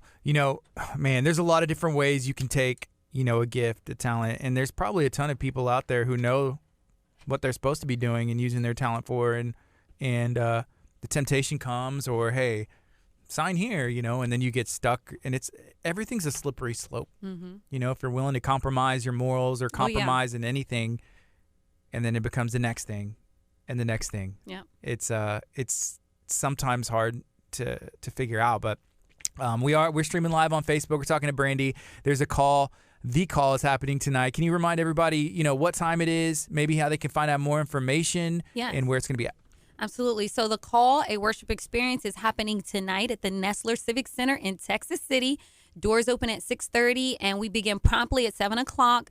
And you can find more information at www.tgfep.org, or you can look us up on Facebook under Brandy Totley or The Gospel for Every Person. And it's free, always free, always free.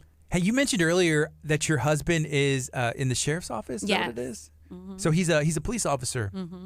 Is that always the easiest thing to be married to someone who is with law enforcement? Oh, it'll keep you praying. Yeah. Because every time he has to go out, I send out a message to my family and my friends. I'm like, pray. Because I feel like the times, he's now a reservist. He just left. He went to reserve maybe 6 or 7 months ago. So he's working for the state and being a police officer. Wow. So when he goes out, I feel like those are the time that things really start happening. Like whether it's calls, shootings or things like that, or car accidents where someone lost their life. I feel like it tends to happen when he goes out. Yeah. So does that take a toll? I mean, on the family? You probably hear stories all over the place. Yeah, but it's nothing like hearing it firsthand from a first responder. It's right. Like it does something more to your heart just to hear their perspective. It's not a media perspective. It's somebody who was there, who saw it, who looked in the person's eyes and saw the pain of the child who may have lost somebody, or the decision that he may have had to make as law enforcement, and understanding people, because he lives this life too. You know what I mean? I understand where you are right now and the decisions that you're making that are negatively affecting you. So it's always heart-wrenching, and I'm always praying because, man, pray for our law enforcement. Definitely. I think that the media, Facebook, social media, some different accounts, they're put like a tension between, our community people and the police, and the people who are in law enforcement. And a lot of times people think like, oh, they're trying to get me. And I don't know. Like, what are your thoughts? No, I feel like this. At the end of the night, police officers are at work. Who wants to go to work and lose their life? You know what I mean? At the end of the night, everybody just wants to go home to their wives and their children. So whatever you need to do to be compliant so that everyone can go home, you know what I mean? That's the goal. That's what I say, because they're at work. What do you think that we can do just as a community, or even us as a radio station, like PSAs? What can we do to better that relationship between even like Galveston, Harris County, and, local law enforcement? Is there something that we could do, like a message we could put out or portray? Oh, absolutely. Like what Curt said, portraying the positive parts of it and not the negative parts. I think there's such a negative spin on everything, but if we could just promote the positivity, the sacrifices that they're making, the double shifts that they're working, how they're keeping people safe, how they recognize that no matter what color you are, what color I am, we're both people, and my job, I chose this job to protect and to serve you. And so I think just showing the positive parts of it. Talking to people like me who are police officer wives, you know what I mean? Saying that we're praying every time our husbands go out, and praying that they come home, and their kids, praying, that their daddy comes home, you know? The city of Lamarck, they put out a spot with the police department, and I saw that video again yesterday because KHEA asked if they could, share it out, and I was like, oh, that's cool, but it was a PSA that says like, hey, here's how you respond in a traffic ticket. Mm-hmm. We saw that crazy video of that lady who was kind of privileged a little bit, if you want to call it that, but it's scary. Can you imagine? I understand there's both sides to a story, right? But can you imagine being that police officer and having to live through that? He doesn't obviously want that situation to. No, right. He's just trying to do his job, you know. Yeah, man. But yeah, the city of Lamarck, they did a great job putting out a video, but it was showing hey, this is a police officer. This is his wife and his family and his kids. This is him going to work. This is a young set of a brother and a sister, in high school driving, and then it shows them meeting in the middle. This is the goal for everybody. Hey, just listen. Remember what our dad told us, an officer. Hey, I just want to get back to my family. Yes. So that was a great spot they put out. I think it even won an award, which is really cool. They're winning a lot of awards in Lamarck. The CPA, the Citizens Police Association, won one as well. So they're going to be honored at the city council meeting on Monday. That's awesome. So shout out to the city of Lamarck. We love Lamarck. Hey, I'm looking at our Facebook stream right now, and this may be something that we can do. So I see Joni said, please give us some worship before you go off, a sample. So we may be able to do that. Right now it's 9:43. We'll wait, I don't know, maybe about 10 minutes. See if we can ask Brandy if she may sing something for everybody. We're streaming live from the campus of Abundant Life at KHEA Radio. If you want to check us out, make sure you go download the KHEA Radio app. You'll be able to access a ton of different things, including our audio stream, podcast stuff, a blog that's coming. There's member discounts to a lot of our partners. So if you want to save some money, that's the place to be. 20% off at Texas Pit Stop Barbecue located in Lamarck. So you got to download the somebody asked me yesterday. They were like, hey, what do I need to do? How do I sign up for those member benefits? All you do is download the KHEA Radio app. It's easy. That's it. You don't have to pay $5. You don't have to pay $10. You don't have to have a card. You just need the KHEA Radio app. And then you can do that from anywhere. You can listen anywhere in the world. You don't have to be, in our area. You can be in another country. We've had people, from Scotland listen. We've had people from places I don't even know, like Czech Republic, hang out with us. We're like, that's cool, Yes. And it kind of goes to show you can go anywhere from Lamarck, Texas. You can go anywhere from Maryland. You can go anywhere. You just got to want to go. And we're talking to Brandy totally about the call. So the call kind of started, back home, but it was called something different, right? Mm-hmm. Worship on the block. Worship on the block. Yeah. Was that different from what it is now? Has it evolved some, or is it kind of the same mentality? It has grown. It's what it was there was just me with a speaker and a microphone just singing out over the community, kind of like old school evangelist, style. And then people would just kind of join in. My local choir worship team, they would come and help out as they were able. But here, we have Ricardo who comes in. He does our sound and our lights, so it makes it legit. And then I come in there and I spend the time with the Lord, just kind of hearing God's heart for the people that week. And I come prepared in that manner, and we just come together and we just worship.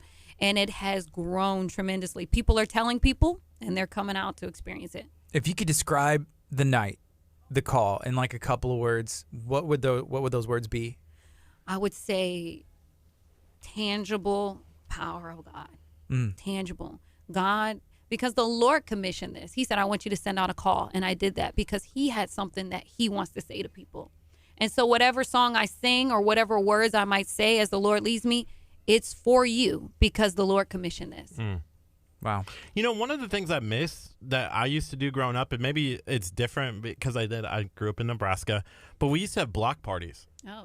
I don't know if people are doing that anymore. Where on your street in the neighborhood? Yeah, we had it was a cult, I don't know, it was called it was a drive, but it was a circle, and everyone on that circle would come out, and we would do hot dogs and hamburgers, and it was a lot of fun, and it was a weekly thing.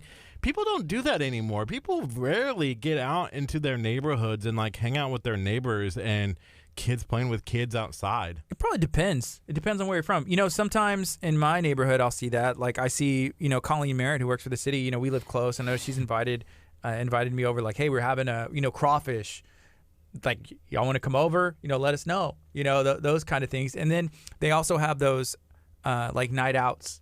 that we went to, that one in League City. The National Night Out. Yeah. National Night Out. Yeah. Which is good, but it's important to meet your neighbors. It's important to know who's living next to you and to try and bring that back. And I think that's kind of the goal of any, I guess, church or worship night or whatever you want to call it, is to go and bless people in the community. We have tons of people over here in Delaney Cove and Saltgrass, all of them in this area, just going out and saying, hey, have you been to Abundant Life? Or, hey, have you been to the call? Like, come on out. And I think those are things that would help bring positivity to an area. Yeah, and the call, taking place in Texas City, we do enjoy hanging out in Texas City. We were there, yesterday filming with United Way, actually at the Nestler Center, and it's a beautiful facility.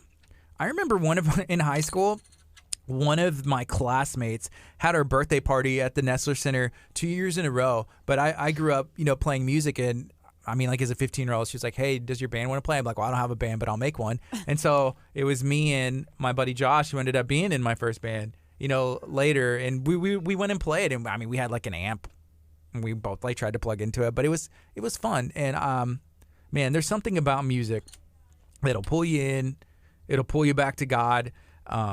And it's a powerful tool, from heaven. And there's a lot of, you can go read the Bible and check out all the history of that. But it's a very powerful tool. Yeah, it brings everything alive. Mm-hmm. It really does, especially when it's got the right message. Hey, read your Bible and listen to your worship music at the same time. It brings the words on the page more alive in your mind. Wow. Interesting. Yeah. I've never done that. That's a cool way to do it. I was talking to Scott Pearson, who is a member here at Abundant Life and also helps out at KHEA Radio.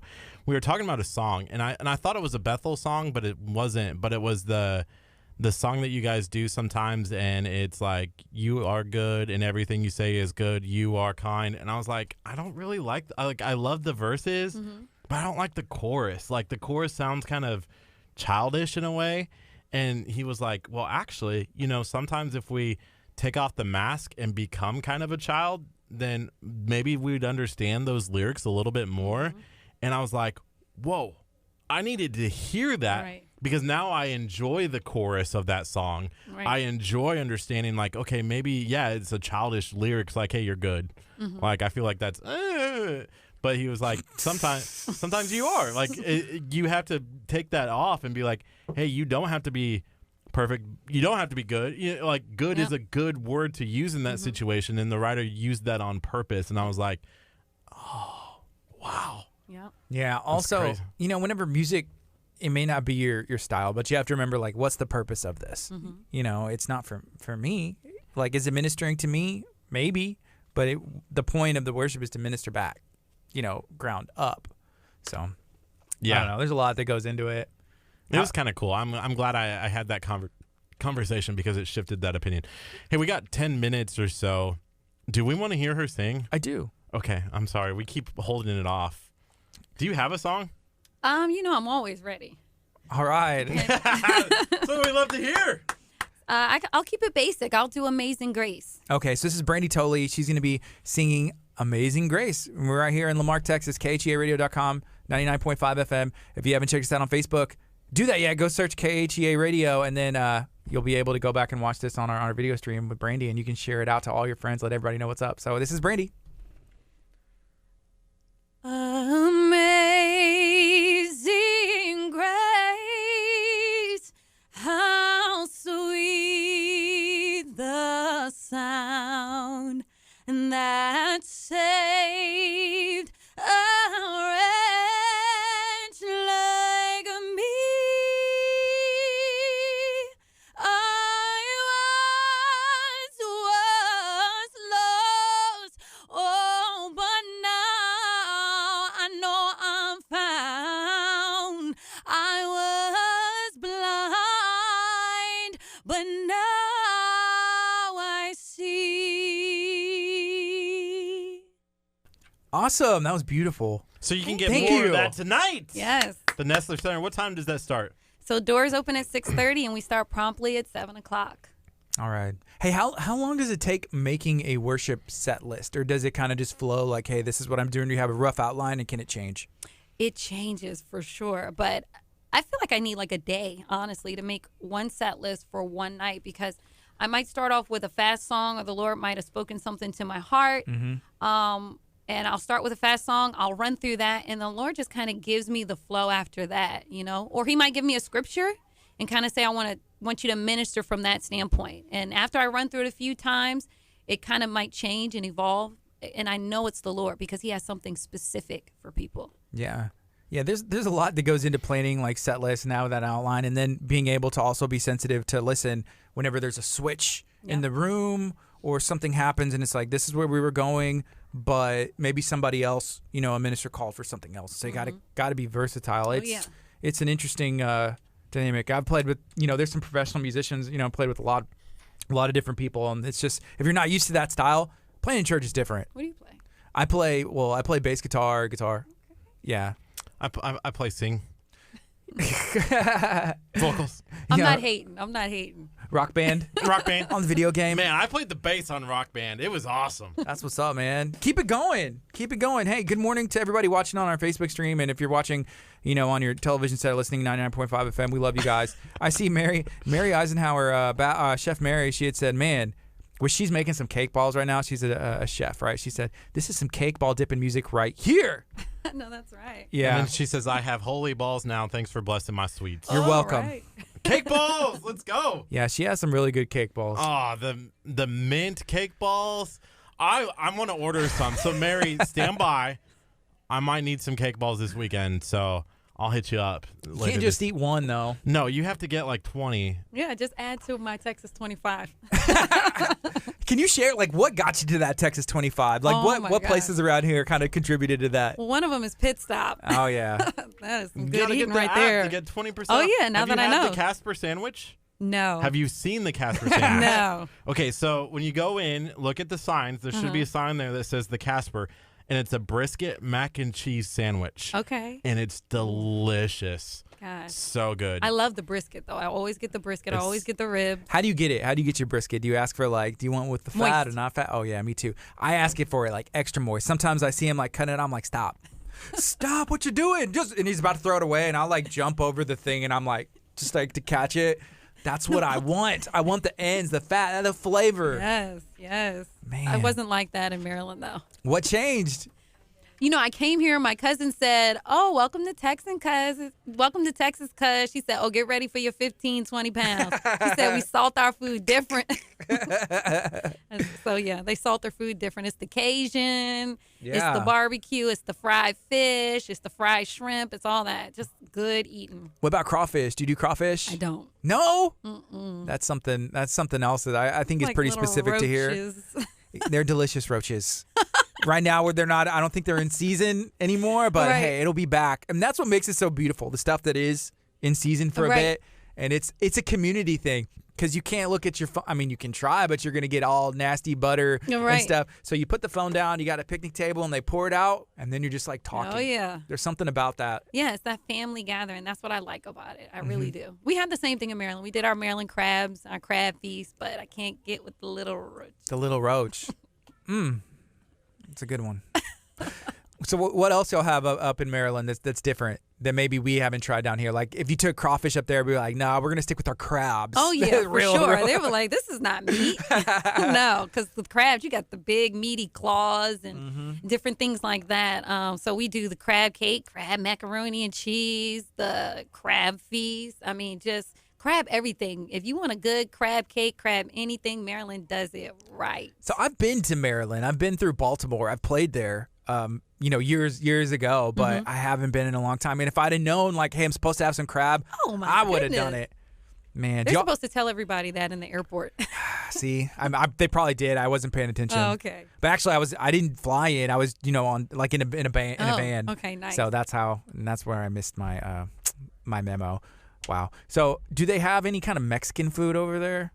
No, they don't do Mexican right. Y'all do Mexican right in Texas. Y'all do Mexican right in Texas. Okay, I got you. Hey, this is your son? Yes, this is my son, Renell.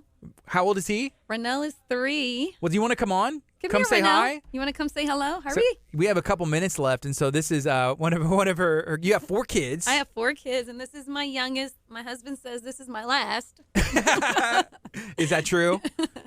I say I decide that. Yeah, for sure. Yeah. And so I want one more. So I don't know when, but I do. Want to go and take it right on over. That's awesome. Hey, we have a couple minutes left. Can you remind everybody one more time the event, when it is? Then we're going to take a break, and we appreciate you coming in. But, when is that event? The event is tonight at 6:30. Doors open at 6:30, and we start promptly at 7 o'clock. No, this is my life, for real. Always. It's awesome. And so it's the Call at the Nestler Civic Center in Texas City. Doors open at 6:30. We start promptly at 7, and you can register or find more information at www.tgfep.org. Thank you so much for joining us today, Thank Brady. you. You're awesome.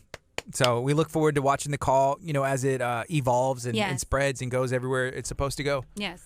So this is KHEARadio.com, 99.5 FM. We're going to take a break on the FM. We're going to keep it going on Channel 46. We're going to keep it going on Facebook. If you're watching on Facebook, smash the share button so hard that it cracks your phone screen, and then you need to get a new one. Either way, we love you. We do this every weekday, 8:30 to 11 a.m. All right. What's up, folks? Thank you. Thank you for hanging out. Oh, we're off now? Yeah. Well, Okay, good. we're still on 46. We're still on Facebook, but we're off the FM. Okay. So, Awesome. but, Thank you. yeah. Let us know if there's ever anything else we can do, and if we're able to make it happen, we're going to do our best to. You should come check out a service sometime here at the church as yes. well. That'd be I've awesome. come to Abundant Life quite a few times. Really? Yes. Oh, Yeah, make sure you stop in and say hi. Yes, I will. Absolutely. Thank you guys so much. Thank you. Thank you. I really appreciate it. So how did I do? You did Is this my great. first- No, yeah, you did awesome. Yeah, everything it's easy once you get into it and you have get it comfortable and everything. It's all good to go. Well, I brought a whole lot of notes. Just in Yeah, case I needed to we read did great. anything. It was nice meeting you. Hey, so we're going to keep it going. We're keeping it going on Facebook, and we're hanging out with you guys. And we love to say this is your new morning routine because I really honestly believe that it is. We like to spread positivity happening in our area. If you have something going on that you think we need to know about, that you want to help us spread, send us an email, KHEA@KHEARadio.com. Go follow us on Facebook, search KHEA Radio, and then you'll be able to send us a Facebook message as well. Once you do that, we get booked out about a couple weeks in advance. Sometimes we have some stuff slip through and we're able to sneak some people in, but reach out to us. If you have some positivity that you want to share, if you have a message that is doing some really cool things in our area, let us know. Or somebody who may be a guest, be like, hey, you should reach out to them. And then we'll be able to see if we can get that worked out. Next, we're going to switch it up. And at the end there, we were kind of transitioning into food, but we're about to go all the way into food. We're going Italian. I was asking Curt earlier, what do you think of whenever you think of Italian food? I think of spaghetti, number one. That's the first thing I think of. Number two, I think of Garfield eating a big old pan of lasagna. Restaurante. And I don't know if that's correct or not. They brought food. I see it all out there. I see a ton of food. They have nice food that you could probably eat as well. But you're fasting until 1 o'clock. Yeah, I don't eat till 1 o'clock. But you could save this until 1 o'clock. I can. So here's something else that I've been doing. This will actually be my first time I haven't done this. Maybe I'll just eat some ice and smell the Italian food. Is that the same? If I'm just smelling food, I'm just eating ice. Well, this is rice. I eat rice 100%. Rice and shrimp. Let's go, man. I eat some shrimp. Hey, Yeah. how you doing? Doing well. What's your name? Don McClarty. Don. Can you tell me the name of the restaurant? I don't want to butcher the name. It is Riondo's Riondo's Restaurante. Restaurante. Curt Yeah. was saying Restaurante, and I was like, sometimes he gets carried away, and I'm like, are you saying this right? Yeah. Riondo's Restaurante. Yeah. And what do y'all serve there? What do y'all have going on? We are Scratch Italian, and this is Chef Rico walking in right now. Hey, Chef Rico, you can you set this here 100% set it away from Curt because he won't say another word for the rest of the show. Oh, yeah, he snuck in with some. Riondo's Restaurante. Yeah, we Oh, do rice Scratch and Italian. shrimp. We're down on the Strand in Galveston. That's awesome. So what is Scratch Italian? What does Scratch mean? Scratch is we make everything fresh. We make out of bread daily. I don't fresh pasta for fettuccine, lasagna, raviolis. It's all from scratch. everything from scratch. Even the pasta? Yes. You can make pasta from scratch. Even we doing gluten-free pasta, and some people they cannot even eat dairy on the pasta. And Yeah. With we provided that, That's out the awesome. diet and the Yeah, I give him this gluten-free. little $100 pasta maker from Sur La Table, and he makes about 90% of the pasta in house. Wow. That's pretty amazing. All the gnocchi, the fettuccine, the angel hair, the lasagna. So growing up, we had spaghetti, and that's a bit like my mom. I mean, we ate at home all the time, and then you'd go out sometimes and have pizza. Is that that's Yeah. Italian, right? So I'm like at Pizza Hut, Thursday night, family night. That's my time. My mom's making spaghetti. I get married, right? My wife is her mom is Italian, and her grandmother is like full Italian. Like their family's from Italy, right? Yeah. And so whenever grandma was cooking, I was like, "What's this?" She's like, "It's gnocchi," and I'm like, all this stuff and like stuff I never had before, So it was a different world. And then for me. gnocchi is amazing because it's just potato and flour, and you can add a different taste. Look like we do a spinach gnocchi. You can do beef, any kind. That's awesome. So what's your name? Rico, Rico. Where are you Yes. from, Rico? Argentina. Argentina. Yes. So where did you learn to start cooking? Like, where did that passion come from? Well, my family is probably 4 or 5 generation, and it Like culinary cooking stuff? no, we have the family have a farm, and we produce everything on the farm.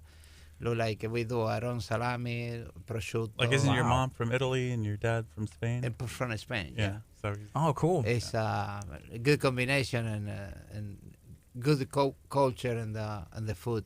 Oh, wow. So we have Don in studio. What is your role at the restaurant? So we're co-owners. Cool. So we got introduced to each other from Al Ficera, who's a big general contractor on the island, and we took over. Luigi went up to Houston, so we got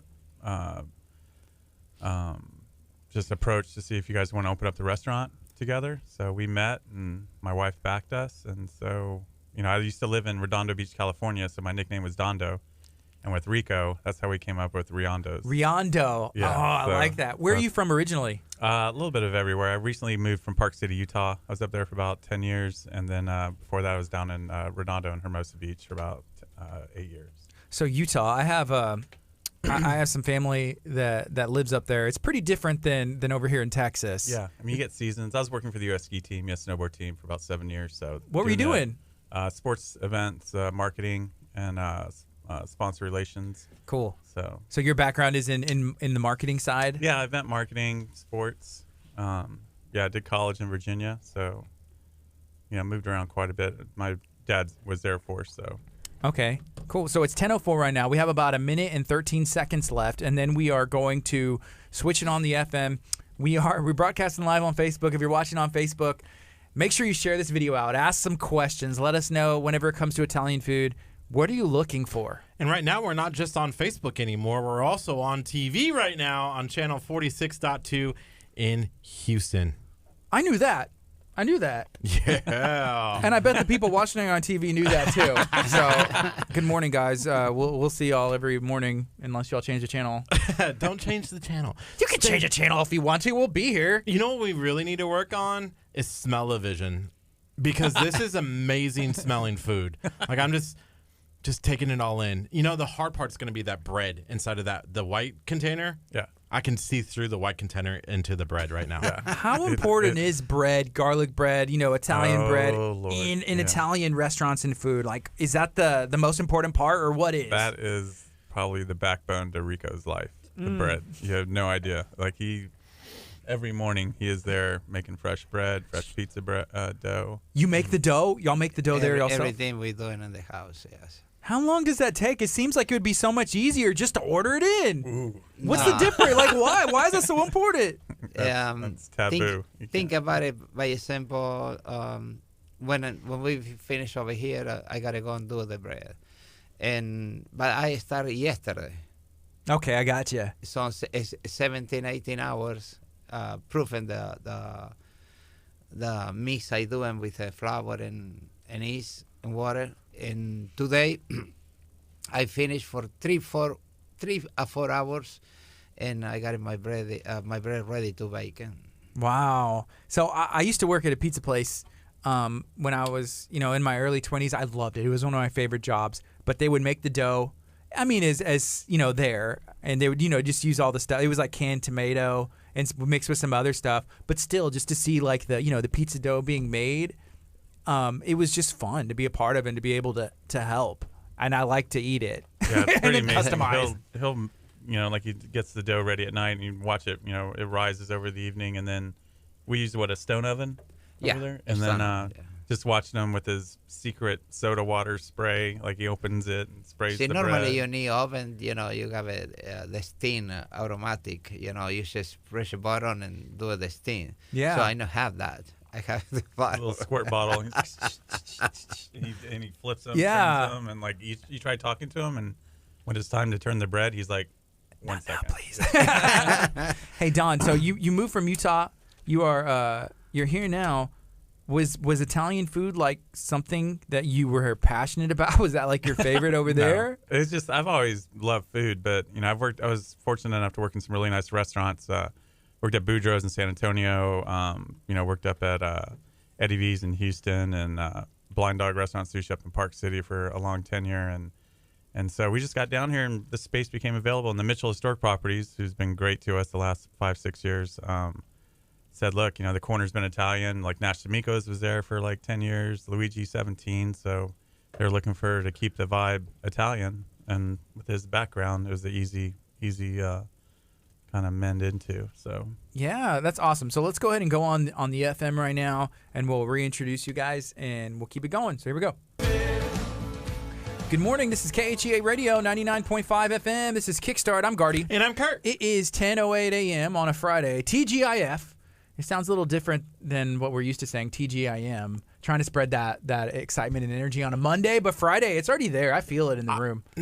There's like heat generating over on my left shoulder over here. There's food. It's amazing. I don't know if you can see it on the cameras, but there's food, and it's so good. There's a lot of food in studio right now. Good morning. How are you guys doing? Can you introduce yourselves and let everybody know where you're from? I'm Don McClarity.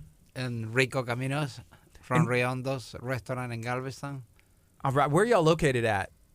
2328 Strand Avenue. So right there on the corner of like 24th and Strand. That's an awesome location. Yeah, it's excellent. We're in an old 1895 building. There's got an old bank vault. Used to be one of the first banks and insurance buildings in Texas. So it's pretty amazing. Okay, so y'all brought a ton of food. Can we just kind of like walk through what is in studio? There's a bunch of boxes. Usually whenever there's food in studio, Curt starts like fighting me just to be able to eat it. I'm like, dude, we got to talk for a little bit. But this looks amazing. It smells great. What is it? Yeah, so Rico made some saffron risotto. You can talk about the saffron. Also, we get our shrimp from Galveston Shrimp Company. Get amazing nice. Is it white shrimp? Yeah. Yeah. And then he also made some fresh pasta this morning and did lasagna. So we don't use ricotta. We use the bechamel sauce. So it's a 3-layer. We use all of our meat from 44 Farms. So we grind it in-house. And then, of course, the bread that he started yesterday for you guys and brought some ciabatta and focaccia. Man. But, what's up with the saffron? What do you... Saffron risotto with octopus and shrimp. Oh, octopus and... Octopus. Wow. I love octopus. Wait, there's octopus in there? Where? Oh, my gosh. So, On the rice. So we are known for octopus, and some people say it's the best Houston, Galveston, all around. But the octopus is from Spain, where his father's from. And so he boils it with like 20 to 30 wine corks with all these secret herbs that he does. Are you giving away all the secrets right now? Because I've never bit. heard that. Like boil with wine corks? This is next level. It's crazy. It's nice to see. But this maybe can be this tradition, Italian tradition. They come from the family. They say they cook in the octopus with the wine cork. They're gonna be tender. Oh, wow. So you take the octopus, wine corks, you're boiling it, you're cooking it. Boiling the water. Yeah. Put the wine cork, all the spices and herbs and boiling until they... So I just need to go and catch an octopus, and then I can start cooking it with wine corks. Yeah, we use octopus from Spain because the ocean floor is more rocky, so it doesn't have all the sediment that it does out here. So we get it imported, if you will. My wife's going to be tripping out whenever I have like a Welch's grape juice. And I'm like popping the cork and I put it in and she's like, what are you doing? And I don't know. I'm try just cooking with cooking. the wine cork now. let me You try call it. up Spain to get that octopus, and you're like, hey, can you ship an octopus? There's like a giant. How big are these octopuses? Are they little bitty or are they They're big in ones in those Spain? crates that were going through League City yesterday. That's Maybe. what it was. It's a possibility. If you have it between 4 and 6 pounds and 6 to 8 pounds. Yeah, they're about it like, depends. I mean, uncooked, they're about like this big, and then once you cook them, they go to there. So we serve it 2 different ways. We after he boils it, if you want it done grilled, he'll cut them up, put them over the grill, and we'll put it on a little lemon butter over saffron risotto with some scallions, a little lemon butter, and then the other way is he does a like a 1 liter bottle carpaccio, and he'll like vacuum the octopus up, and then Cool. he'll slice it so it gets all the nice little Yeah. rings on the carpaccio over like a mango salsa. So here's a comment from our great friend Frances. Her and her family, they own Bayshore Grill. They also own Gilhooly's. If you haven't been, check them out. They're our partners here at KHEA Radio, and we love and appreciate everything that they've ever done for us. She said, hey, I went to Riondo's Restaurante, and it was outstanding. Oh, wow. So Excellent. Well, thank people you. in the business, in the industry, I guess y'all's name is getting around. How long have y'all been open? A little over 5 years. July 22nd was actually our 5-year anniversary, but we just celebrated with the Chamber and Galveston community Tuesday. I saw the ribbon cutting. There was a ribbon Yeah. cutting. 5 years, right? Yeah. Is that easy? The restaurant business can't be easy, and to make it, 5 years, most new businesses don't make You it had the to, you, first. you had to love what you're doing. For example, in my park, I do the cooking stuff. Mm-hmm. You gotta be patient and cooking with your heart. Otherwise, if you do just for the money, they're not gonna happen. Gotta have passion. You gotta put a passion in what you're doing. A lot of And Dan is unbelievable what he doing and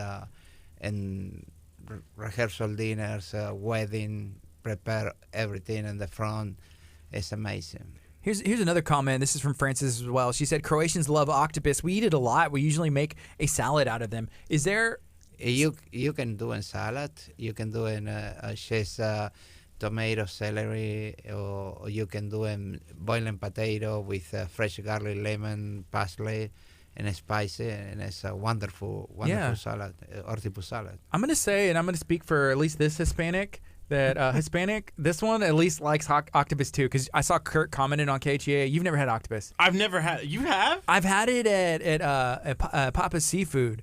Like sometimes they'll do like these dish and it's like, oh, seasonal. Like we'll throw octopus in there. I'm like, I want to try that because I like trying things that are new and different. Right. And so it kind of sticks out to me. Yeah. Are there like seasonal or like special, hey, we have a special, I always like try and get those. If a waiter comes to the table and it's like, it's not on the menu, I'm like, yes, I want that. We just Rico just launched a new twist on Branzino.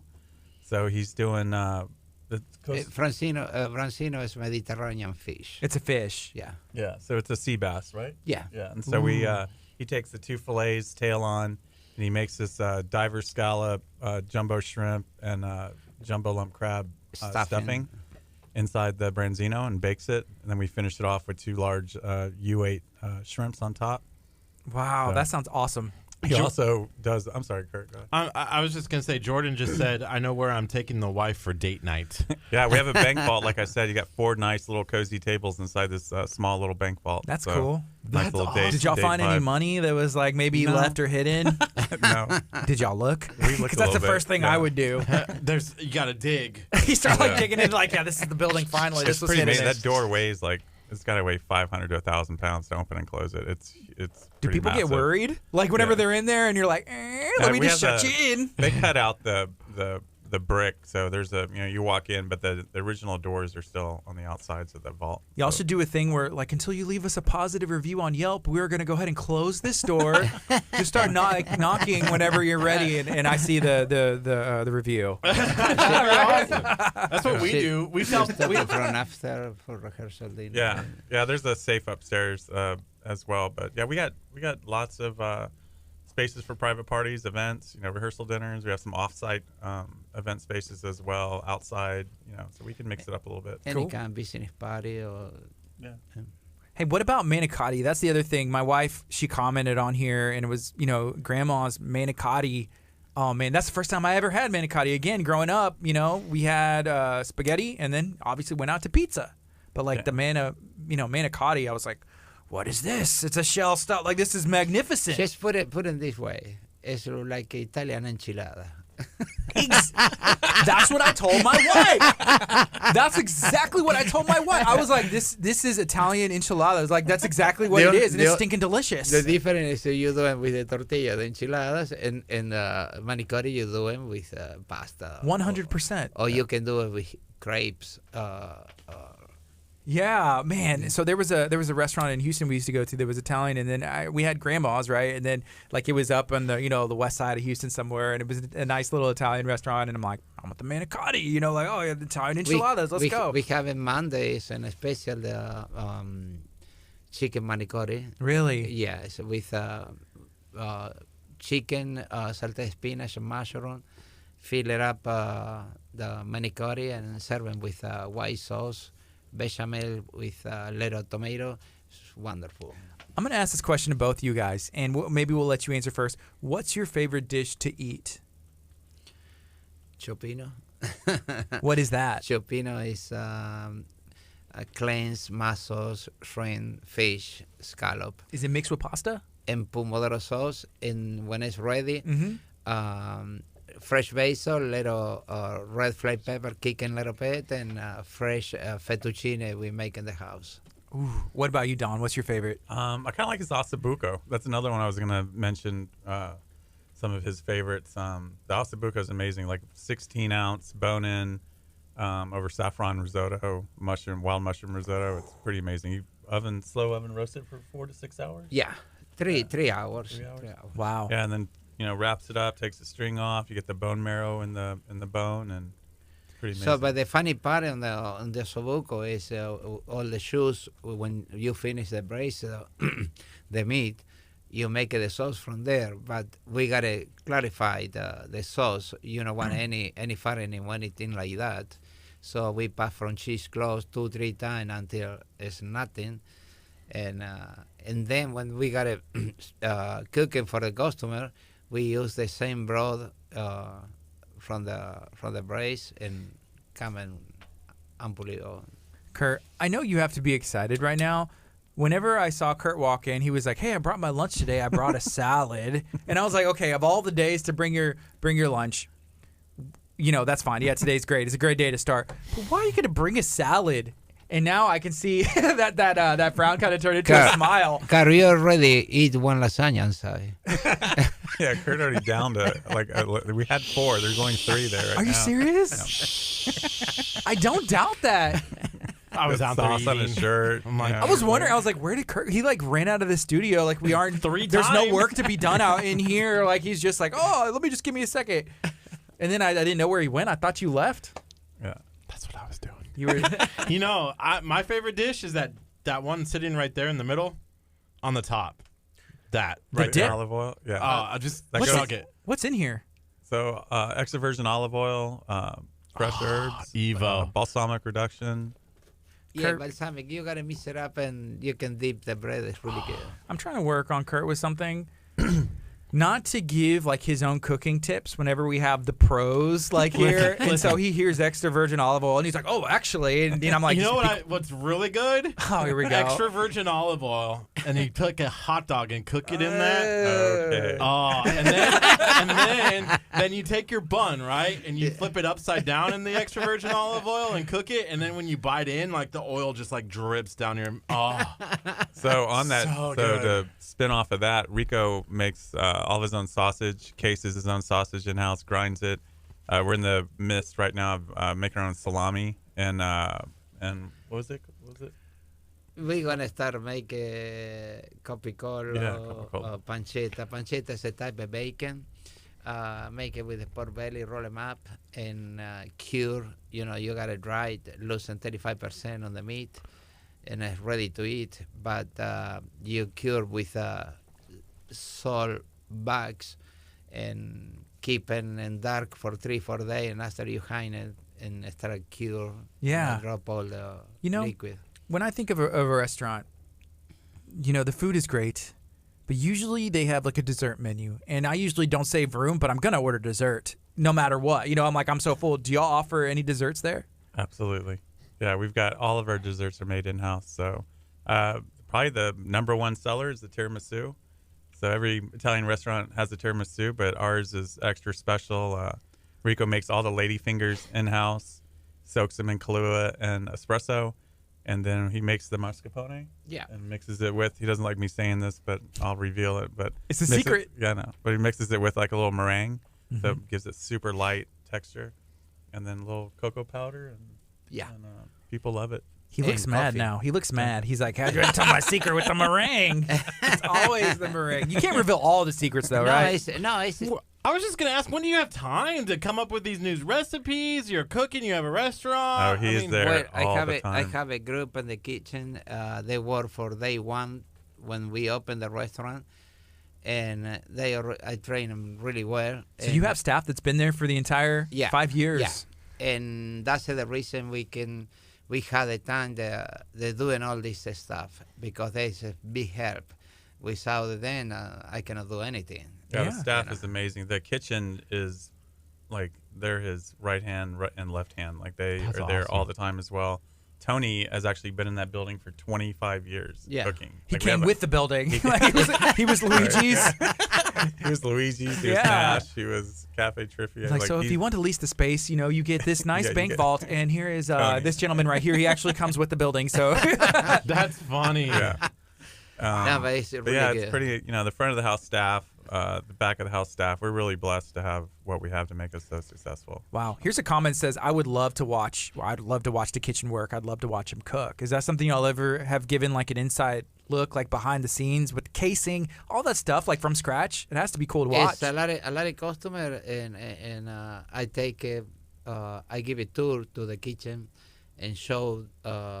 I cannot do with everybody, because when you're really busy, you can. Yeah. But when you have a little bit extra time, I like to show what we doing, and fresh mozzarella cheese, fresh bread.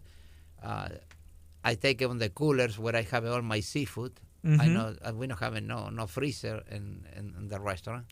It's everything fresh. Curt, I could see you doing this, but have you ever been to a restaurant and you're like, I'd like to give my compliments to the chef? I don't think I've ever been to a restaurant, but I could see you doing that, being like, yeah, I'd like to speak to the chef. And then just like shake his hand, I've never done that. Yeah, but you remember, Carl, you have to have something in your hand, not shake the hand like that. Some cash. Some cash. I was Bottle. thinking, how cool would it be? A crab leg, like, here you go. Cook this for me too. Can Or you an throw octopus, like, give your octopus back. it in? I didn't finish it all. It's too much food. I'm full. I love it. I love Jazz's comment because, we could go and film there. Like that would it'd be be- a lot of fun to see you cook. Oh, With yeah. the fire, slow-mo, bring the Sony. I mean, it'd Me be- eating. Yeah. Slow-mo. Slow-mo me eating. We do it a few times in what it was in. Yeah, we made some videos. We'll have to share it with you guys online. But yeah, Rico, it's pretty much it's a nice little art that he has back there. So pretty amazing. Is I've that- always, as an owner in front of the house, you're always like, who's going to work in the kitchen, and you always wait for that day, or maybe somebody sneaks in a chicken bouillon cube or like a beef cube. And Rico, everything is like chicken, chicken broth made from chickens, fish broth made from fish, and beef broth, and the pork, and everything's just just we amazing. get all The different broth make in the house. We Yeah. don't buy anything. shrimp shells after you peel them are shrimp-based. used for the stock. All the stocks are just amazing. How hard is it to keep things consistent whenever you make everything from scratch? It seems like consistency is important in restaurants. We've learned and talked to people. If you go one, have an experience, it tastes different. People want that consistency. A routine, because you have so many gallon water, so much vegetable, and so much bones. So when you weight everything and you measure the water, and you cook them for so long, the broth they're gonna come in the same way all the time. And if you don't weigh anything and you want to just put in the pot. Yeah, one- it's also nice to see. Rico really likes the food to express itself. So it may sound complicated, but it's he doesn't like to drown a lot of his seafood and beef and everything that he does with a lot of sauce. So he lets it speak for itself. So it's a lot of hard work, but. So we've mentioned the branzino, I guess, is that right, with the fish? The branzino, the ossobuco. And then the octopus. Octopus, yeah. What other kind of seafood is there? Obviously the shrimp. Is there anything else? Clams, fresh clam, mussels. Huge diver scallops. Diver scallops over this English beef puree. U10 sea scallop. Do y'all do anything with oysters? No. We don't do oysters. No, is that like an Italian dish? No, because our kitchen is a little small for shucking the. Exactly. You need sink. You need table, and very close room, and you can. Yeah, our friends. I love to do it, but it's impossible. I gotcha. Our friends at Bayshore Grill, they have oyster companies as well. And it's all local. These guys that go out and what they do. I love to do it, oyster Rockefeller or stuff like that, or fresh oyster, but it's impossible. I understand. Judging by, I can tell that their food is good. We've had it before at our Christmas banquet, so I know the food is good. But you also, when you have socks like these, it's good. Like, I've been, sitting over here, his socks look good. I mean, I don't have... Those are nice. I have some pink ones. Hey, at least you have high socks on. Right? It's hit or miss. I want some of those socks. Those look good. Those are cool socks. I was just sitting here like, man, he looks like he's got the vest on. He put his jacket back on. I had to put my jacket on, and then he's like rocking the socks. Come on, Don. You gotta play the part sometimes. So y'all have been open for 5 years, Riondo's in Galveston, Texas. Are there any plans or thoughts? Like, would y'all ever open another location or expand?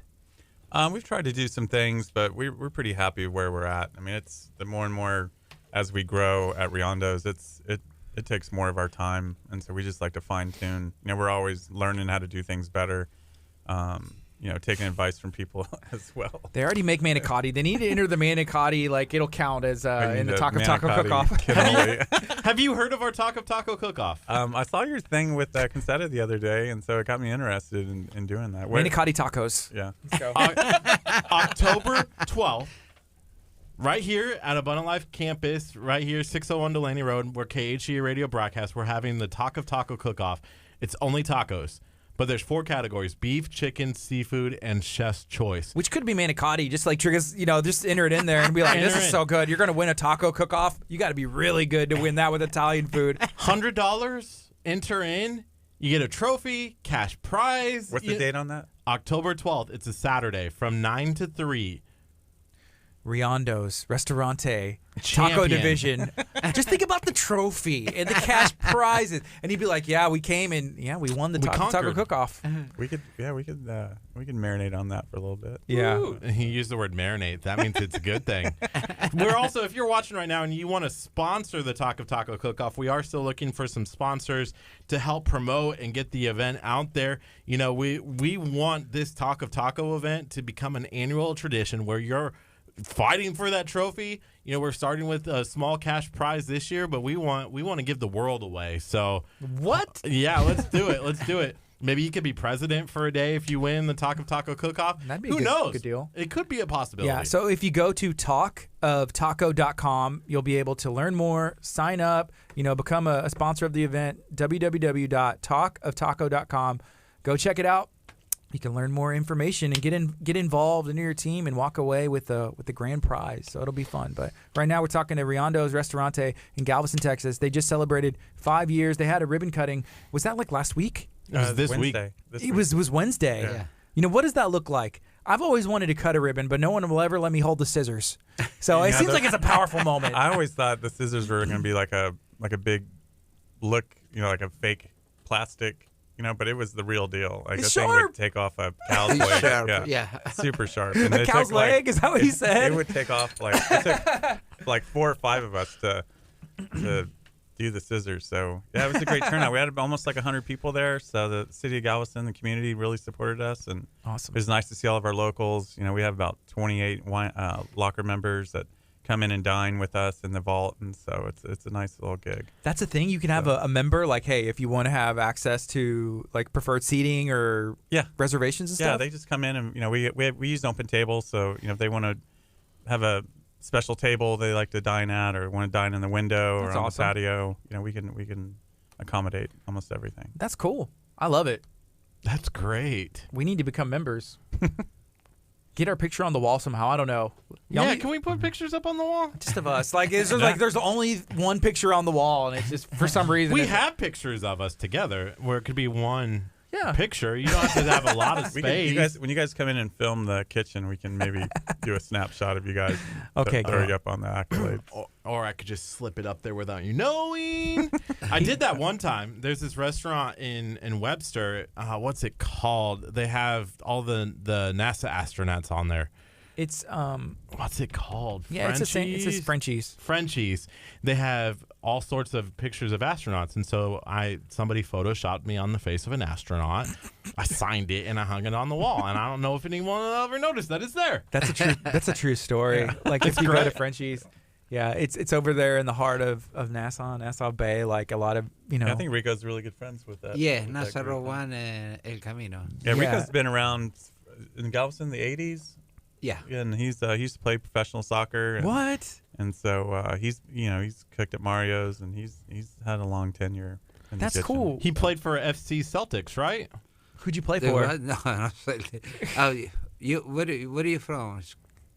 Well, we had a guy who was in here 2 weeks ago, Brandon Keys. He coaches a semi-professional soccer team here in League City. From Celtic, from Glasgow. Yeah, from Glasgow. That's where he's from, Glasgow, and he moved here in the late '80s and played professionally. So the team is called FC Celtic America. Here in the U.S. But that's his team. He still roots for the Celtics. Celtics is a professional team from Scotland. Supposedly they're going to win 10 in a row, is what he's telling me. Who's your team? Do you have a team you root for? Oh yeah. Are we getting on the Who's your team? Remember where he's from? Argentina. But Barcelona. I love Messi. I like Barcelona. Yeah. Who's the best soccer player in the world? Ronaldo. No, Messi. Are you into soccer or any sports? Pro beach volleyball. I used to do a 2-on-2 pro beach volleyball. Did you play? Yeah, I did qualifiers. I didn't quite make it, so I worked the tour for about 7 years, and that's how I got into the U.S. ski team for the Olympics and stuff, working sport events. That's awesome. So, but yeah, it's I travel around the tour, and a lot of those friends of mine won gold medals. Riley Salmon, and so it was a nice little. Like a run. It seems like that'd be amazing. I can't tell right now because you're dressed. You got the really cool socks on and the jacket. But those dudes are jacked. Are you like hiding some guns and a six-pack under there? I'm old. I'm 51. But 25 years ago, we were winning. We won like 40 tournaments in Texas. And that's really cool. Like 93 through 97 was my little run, if you will. But sometimes I just think that the guys who enter into that are like the ones who are just like in the best shape ever, and they're like, "Yep, those guys just take it off and just like let's go play beach volleyball." Yeah, the sport has definitely evolved. So those guys. A lot of Casey Patterson, Jake Gibb, a lot of those guys from Utah as well. So, I played beach volleyball, like on the 64 9 Nintendo. on 9. Yeah, with my college buddies. Like Super Nintendo? What are we talking about here? Like on a Friday night in college, there was a little volleyball net, and we would play volleyball on the sand in the beach. Were you good? In the middle of Nebraska. Were you good? No. He's winking at me. I don't know what's going on. Yeah. So right now it's 10:35 a.m. This is KHEARadio.com, 99.5 FM. We're also on Channel 46. We're streaming live on our KHEA Radio app, and you can go to KHEARadio.com to learn more. Go download the KHEA Radio app. That's the one thing I'm going to ask you to do. Well, I probably asked you to do a lot of things today, but that's one of the last things I'm going to ask you to do is go search KHEA Radio in the Google Play Store and the App Store. Download it. You'll have access to a bunch of discounts at local places. You'll be able to stream us from anywhere in the world. We need to convince them to have a member benefit coupon in there where if they have the KHEA Radio app, they could get it at Renato's and get a 10% discount or something. That'd be fun. We'll lock that in as soon as we're done with this. Let's go. All right. So another reason to download the KHEA Radio app. You don't need to spend $5. You can get it just by downloading the KHEA radio app. Let's go. Okay. You got anywhere else to go with that? No, that's all I needed. Okay. So Can we dig into this food? Like, it's just sitting there. It's literally like teasing me. He was pointing for me to bring it over. I'm like, no, I'm not going to give you the food right now. I want you to talk. And the food will, I promise, believe it or not, the food will still be here. Yeah, but now it's colder than what it was 30 minutes ago. That's true. But they had to cook it. They made it fresh from literally from scratch, and drove it from Galveston all the way over here. Still got some heat on it. See, then we should eat it before it goes cold. You should at least take a one little snap. I like to you see know? him suffer.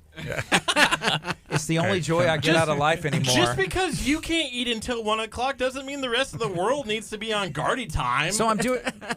That's what time it is. It's 10:36 Gardy time right now. So I'm doing intermittent fasting, and I'm eating. Well, I'm doing like an 8-hour window. So I found it's the easiest to do 1 o'clock, and then just do 8 hours, right?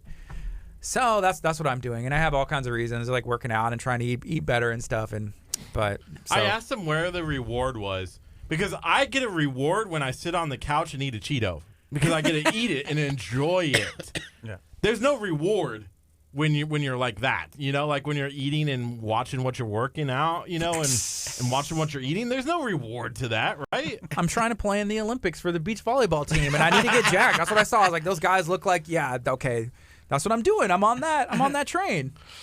I'm trying to intermittent fast and eat better. The food looks so good, though. It does. It looks great. So this is the bread, right? Yeah. Okay. And then this is lasagna. Yes. And then what did y'all call this one more time? A risotto, a seafood risotto. And it has what's all in there? Octopus, a shrimp, saffron, Spanish saffron for the risotto. Is a little the expense ingredient you can get. It's like pretty much Saffron's super expensive. $1,700 a pound. Wow. And when you get it just 3 ounce, 4 ounce, stuff like that. Wow. What would you say that y'all are known for? Like, if people come, is there something that it's like, hey, you got to try this here? Well, number one is the location. We have a great location, and it's in the heart on the Strand. It's a beautiful building, and do magnificent inside, decoration and everything. When people come in for the first time, they impress just the presentation on the restaurant, and then they gotta eat, and it's my part. They like it, and people talking and. I mean, there's so many things. Like, you can start with the house-made meatballs. The scallop dishes are incredible. The Parma bread he makes. He makes the bread, brushes olive oil, and then it's got prosciutto and fresh mozzarella that he makes in-house. So it's on the bread So itself. he wraps it. Yeah. So it's almost like a calzone. And, No, it looks like a incredible. stromboli, long like this. Listen, I have a great idea. It's a pizza, right? But then you put a pizza on top of it, and then it's like crust and crust. Well, you roll it. Oh, So you roll okay. it and then But then we bake could call it a calzone. And you cut it. Yeah. I'm surprised he it- didn't say like a Curt zone. We call it a Curt zone. No, it was a joke from Parks and Recreation. He was like, you know what? What if you had a pizza, and then you had a pizza on top of it, and then you have a crust, and we call it a calzone? Do y'all serve pizza at Riondo's? Oh, yeah. What kind of pizza? Like, what do y'all put like octopus or shrimp, or like the more traditional stuff on it as well? We do about 8 different pizzas. Yeah, about 7, 8 different pizzas. Yeah, we make it pizzadial, sausage, Like an all-meat pizza. We have meatball, mushroom, your margarita pizza bacon, with the margarita tomato, pizza. fresh basil. Yeah. prosciutto pizza is the number one. Is no sauce, no red sauce in the pizza. It's just a combination of olive oil, garlic, and basil, cheese, and we bake it, and we finish with prosciutto and arugula and shaved Parmesan cheese on top. So here's a question from Jordan on our Facebook Live page. It says, I was looking at the menu trying to figure out what to order, because I think he's going to bring his wife tonight, maybe. He needs to download the app. He probably already has it, but we need to get that spot in there. He's like, I'm trying to save 10%. I'll wait until tomorrow, so he has to pay full price tonight. Anyways, he says he's looking at the menu. He says the Chef Rico's lamb sounds good. Is that a good recommendation for him? The chocolate chip and lamb raviolis. I think Chocolate chip and lamb? Yeah, we did this. We did a Something dinner great. one night, and we did lamb and chocolate chip raviolis. Sound crazy, Yeah. but that's really good. So if he orders that, then you'll know that this is the guy. Yeah. Yeah. Jordan, get the chocolate chip lamb. Sounds so weird when you say it. Man, so you brought a menu. Yeah, Can we you- brought a menu, and actually, we're gonna launch this maybe tomorrow, maybe tonight, but just a few changes. But we have a blackened sea scallops with lobster risotto that we're gonna launch this evening.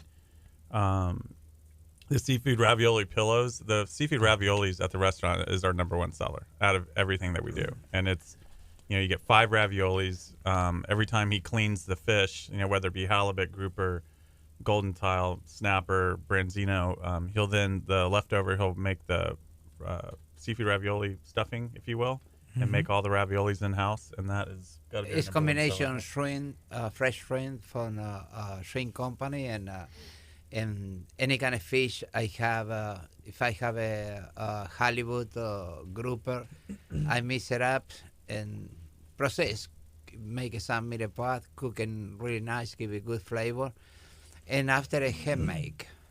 That's Wow. the more important thing. It's beautiful. Ravioli, and this may be weird, but the first thing I think of is like Chef Boyardee. Like growing up as a kid, and I mean, I get my kids that now. It's sometimes easy, but that's not. You Is put that it- ravioli? These are like You- almost you- 2 you inch put it by me 2 down inch now. ravioli. Well, yeah, it's not Chef Rico, ravioli, but like that was my first introduction to ravioli as a kid. Like in Yeah. the sauce, and it's not what y'all serve there. It's not even compared at all, right? No, they're about almost an inch and a half. One inch and a half. ravioli? Yeah. So you get 5 of them, then we finish it off with some large scope shrimp. And the sauce. I got that I think at an Italian restaurant one time. I was like, oh, I want some ravioli. And I was thinking like the little like Chef Boyardee stuff. And then it came out big and I was like, what is this? Yeah, they're on like raviolis on steroids. So they're really is their #1 seller. So the last Really? 5 years. So Wow. So that's what #1 is most likely. yeah. Yeah.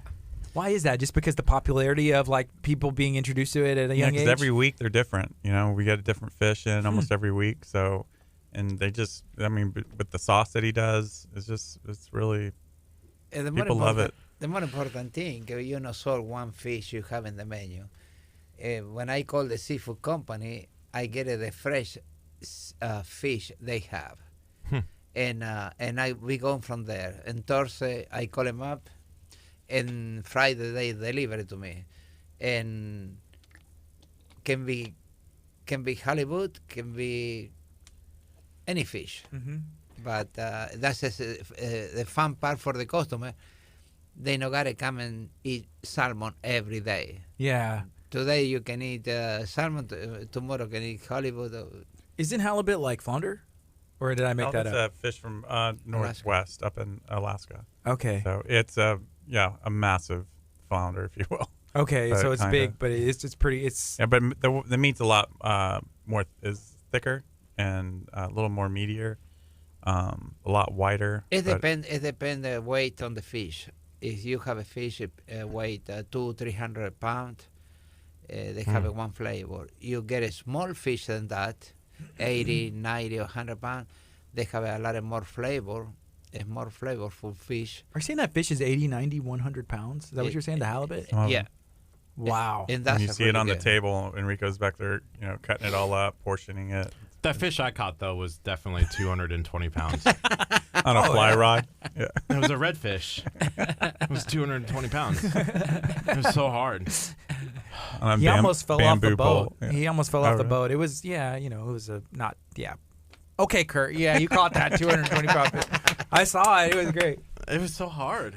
He was. He almost fell off the boat. I had bruises. This part's true. This part is I true. literally had bruises like down my leg.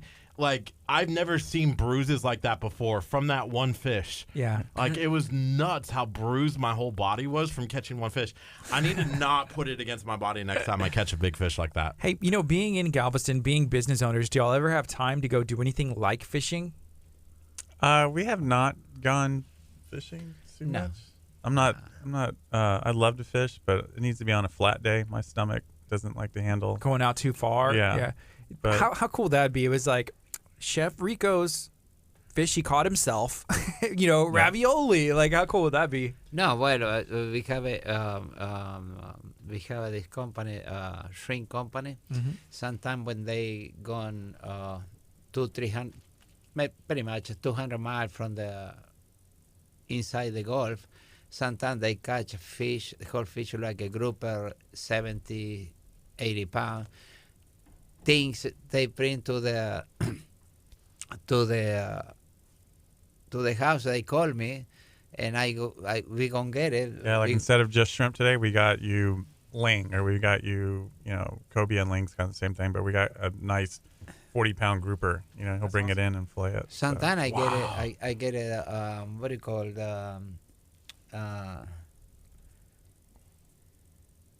The other fish we clean in the house. We get it the four loins. Kingfish? No, tuna. Yellow tuna. Oh, tuna. And I get a yellow tuna by 50, 60 pounds. Get a four loin, and we serving that. Just we get it from this. We get it from the sea, and 2 hours after, people eat in the restaurant. Oh, wow. So it's fresh. You get the call, like, it's like the bat phone. If it rings, it's like, hey, I got to go. We got some yellowfin. We use like 4 per, Katie's, always gets fresh fish in. Galveston Shrimp Company gets some really nice fish once in a while, and mostly they dwell on their shrimp and shellfish. But Houston Seafood Wholesalers, they get excellent fish in. So we Rico just calls around and, kind of ask them what they got, and we'll decide on his menu and his raviolis at that point. And that's cool. Just y'all's location, having access easily to those seafood markets and stuff like that. Yeah. So we have about 10 minutes left or so, and we're going to be talking about everything that's going on at Riondo's Restaurante. Yeah, there's a lot that's happening in Galveston. You guys are located right on the Strand. You guys, we haven't talked about your catering yet. Can you talk a little bit about why that's an important part of your guys' restaurant being on the Strand? It just really, it's kind of, just helps us with everything. Like, it helps to get our name out, doing off-site catering, on-site catering, all the rehearsal dinners. There's a lot of weddings in Galveston. So, we usually host majority of the rehearsal dinners there. Then they'll go do the reception and elsewhere. But it's nice to. We like to, we did y'all's Christmas party, and we just like to kind of be out. Talk a little bit of the wine dinner or something. And then we do special dinners as well. But you can check our website out. We got an event coming up on September 12th, so you can check that out. Should be wonderful. But we just instead of just staying in the restaurant. It helps to get our name out through the catering side of things as well. So how is that a full menu? What kind of? It ranges. I like I usually book those things, but I get with chef, and we like to do them on an individual basis because there's different budgets out there for everybody. So there's a lot of places that tell you this is our catering menu, this is what we do. Call me if you like it. We kind of do that, but I like some people. They have more vegetarian options they want. They have more seafood options they want. Some have allergies they want. Some are gluten-free these days. It's just everybody's eating such different diets. They eat after 1 o'clock because they only eat twice a day, stuff like that. This guy. Trying out for the Olympics beach volleyball We today. still haven't dug into the food yet. So anyways, but we just, we kind of don't stick to one script. We like to move around and do a little. It's hot. Sorry. It's hot. Hey, y'all catered at Noah's Event Center for the marriage conference. Yeah. Do you remember that, Kurt? Yes, I remember that. That was our November. first event with you, and then the Christmas, the holiday event was. How did they let you go to the marriage conference? You weren't even married. I was filming, so I got a little backhand approach. I snuck in. He snuck in. So can we remind everybody one more time what Kurt is about to eat and not say another word for the rest of the show, even when I need him in my darkest hour right now? Listen, I'm gonna eat and tell you what I'm eating. Well, I want to hear them describe exactly what it is. Sounds better from chef. Yeah. What you eat now, Kurt, is the seafood risotto with octopus, shrimp, and vegetable. And the more important thing is the saffron. They're doing the particular flavor to the risotto and the color really yellow. It's beautiful. Yeah, it looks good. He's making a mess. He's slinging it all over the studio. This is what happens whenever. Be careful with your finger. He may bite it off. Sometimes he can't tell. It's so good. Here's one thing I like to cheesy. remind Curt. Like it's creamy cheesy. Well, when you doing the risotto on the end, you finish with a good amount of Parmesan cheese and a little bit butter, and they make a little bit cheesy, creamy. That's a risotto. And the seafood stock, he reduces the risotto with, So. Wow. I love cheese, so I can taste the cheese. Yeah. I love cheesy like rice, like jasmine rice. No, sir. I know that jasmine rice is the healthy rice. I need some cheese in there. That is, we make this dish with arborio rice. It's a Italian rice. Try a bite of the lasagna before we leave as well. I'm not letting that happen. What? I'm not letting it happen. And the bread. And the bread. Oh, man. It's good. It looks good. And I believe I probably had it. I'm trying to remember exactly What did we had. have at the Christmas program? It was I think chicken we did feta- lasagna, yeah. And I think we did the fettuccine. meatballs. This is a we did. lot. This is heavy. Like, how much is this? Like a serving or like two? This is One like serving. one serving. One serving. Yeah. That's a lot of food. One thing I'm He's trying to not work. gonna let me have the lasagna. Oh, I'm working on Curt with something. He can't stop eating once he starts, and he eats it as fast as he can. And I'm just eating trying. this slow. Well, so you can get a word in every couple of bites, right?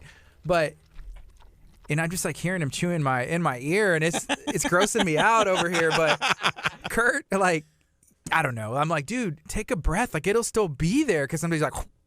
But it's like my kids sometimes. If I'm like, you can't play your video game until you finish your dinner, But I think especially when you have great food like this, you need to take your time. Enjoy the company that you're with, and I feel like an Italian restaurant like Riondo's is the perfect place to do that.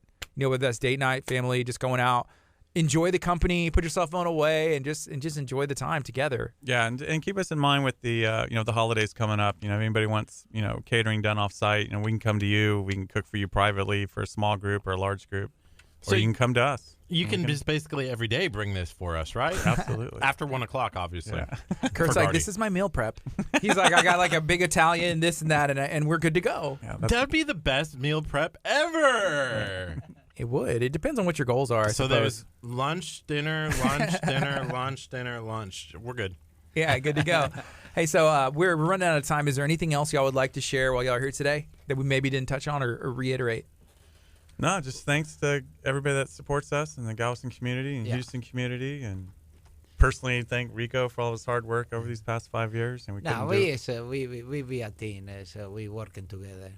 It's important when you cook. It's important when you do the book. It's important when you take care in the front. It's a lot of work. It's got to be a team doing that. I think it's cool that you guys are both doing it, together. Like, you don't see that very often in a restaurant. And I think that's really kind of cool to see 5 years together. Yeah. And, they always say the first 3 years are the toughest, and you guys are on year 2 after that. So, obviously, it's a restaurant that's going to stick around for a little bit. Yeah. How can people reach out to you on Facebook, maybe find a menu? Can you guys give kind of those websites and that information again? Yeah, we're at riondos.com. You can also check us out on Facebook. We have a Facebook page as well. Or you can reach us at the restaurant. We're down in 2328 Strand Avenue in Galveston, and we look forward to seeing you guys down there. Okay, one more question. If there's anything y'all could add to the menu that hasn't been done yet, what would it be? Tacos. Sorry, I answered for them. Besides tacos, Oyster. the oysters. Yeah. What about for you, Don? What do you think? Anything else? I don't know. It's just in addition to what's printed, we always have four to five additions, chef features that we offer. So I think we handle the realm pretty well. So I don't want to put any more Pressure on preparations on them. Yeah. Yeah, I feel you. That's cool. So again, we were talking to Riondo's Restaurante. They make everything from scratch. It's a scratch kitchen. We're looking at Curt's meal over here. It looks delicious. It smells great. There's octopus in there. There's also some lasagna that they had made, all from scratch. I'm saving one of these, Curt. You cannot. I know you're like looking at these and just like gonna plow through. You can eat, obviously. You brought your salad for lunch. I did, and I'm going to eat this, and then I'm going to eat some bread, and you can have the rest. And then you're going to do your... But I'll have a lasagna, too. And then I'll eat my salad. and then the salad's for dessert. Like, A salad is a great dessert. sometimes it's like that. Hey, I was just going to say, this is my first time having octopus, and I like it. Can you tell? Where is it? I think I ate it all. I ate all the octopus chunks. No, there's one. It's right there. It's very tender. Right? That's Yeah. the octopus? Yeah. Yeah, we serve it with like tentacles, if you will, or we'll do it like super paper thin on the carpaccio. Is that depending on the person's, the chef? They're two what you different have? dishes. The carpaccio is over, like I said, with a mango salsa served chilled. So in the hot days, that's a good go-to. And then the other one is got a little more, is served hot with a little crunch over the saffron risotto. But and thank you guys for inviting us down here today. I appreciate it. Definitely. Anytime you want to come back, you have an event or something that you need to promote, use us. We love it. We love promoting local, positive community as well. Yeah, this has been Kickstart. Have a blessed weekend. We'll be back again Monday morning, 8:30. This is KHEA Radio, 99.5 FM. If you're watching on Facebook, it's not too late to share this video as we're asking you to spread some positivity throughout the day. Be blessed. Have a great weekend, everybody. Bye, Facebook. Okay. Bye, Bye, guys. KHEA. Bye, TV46. Have a good one.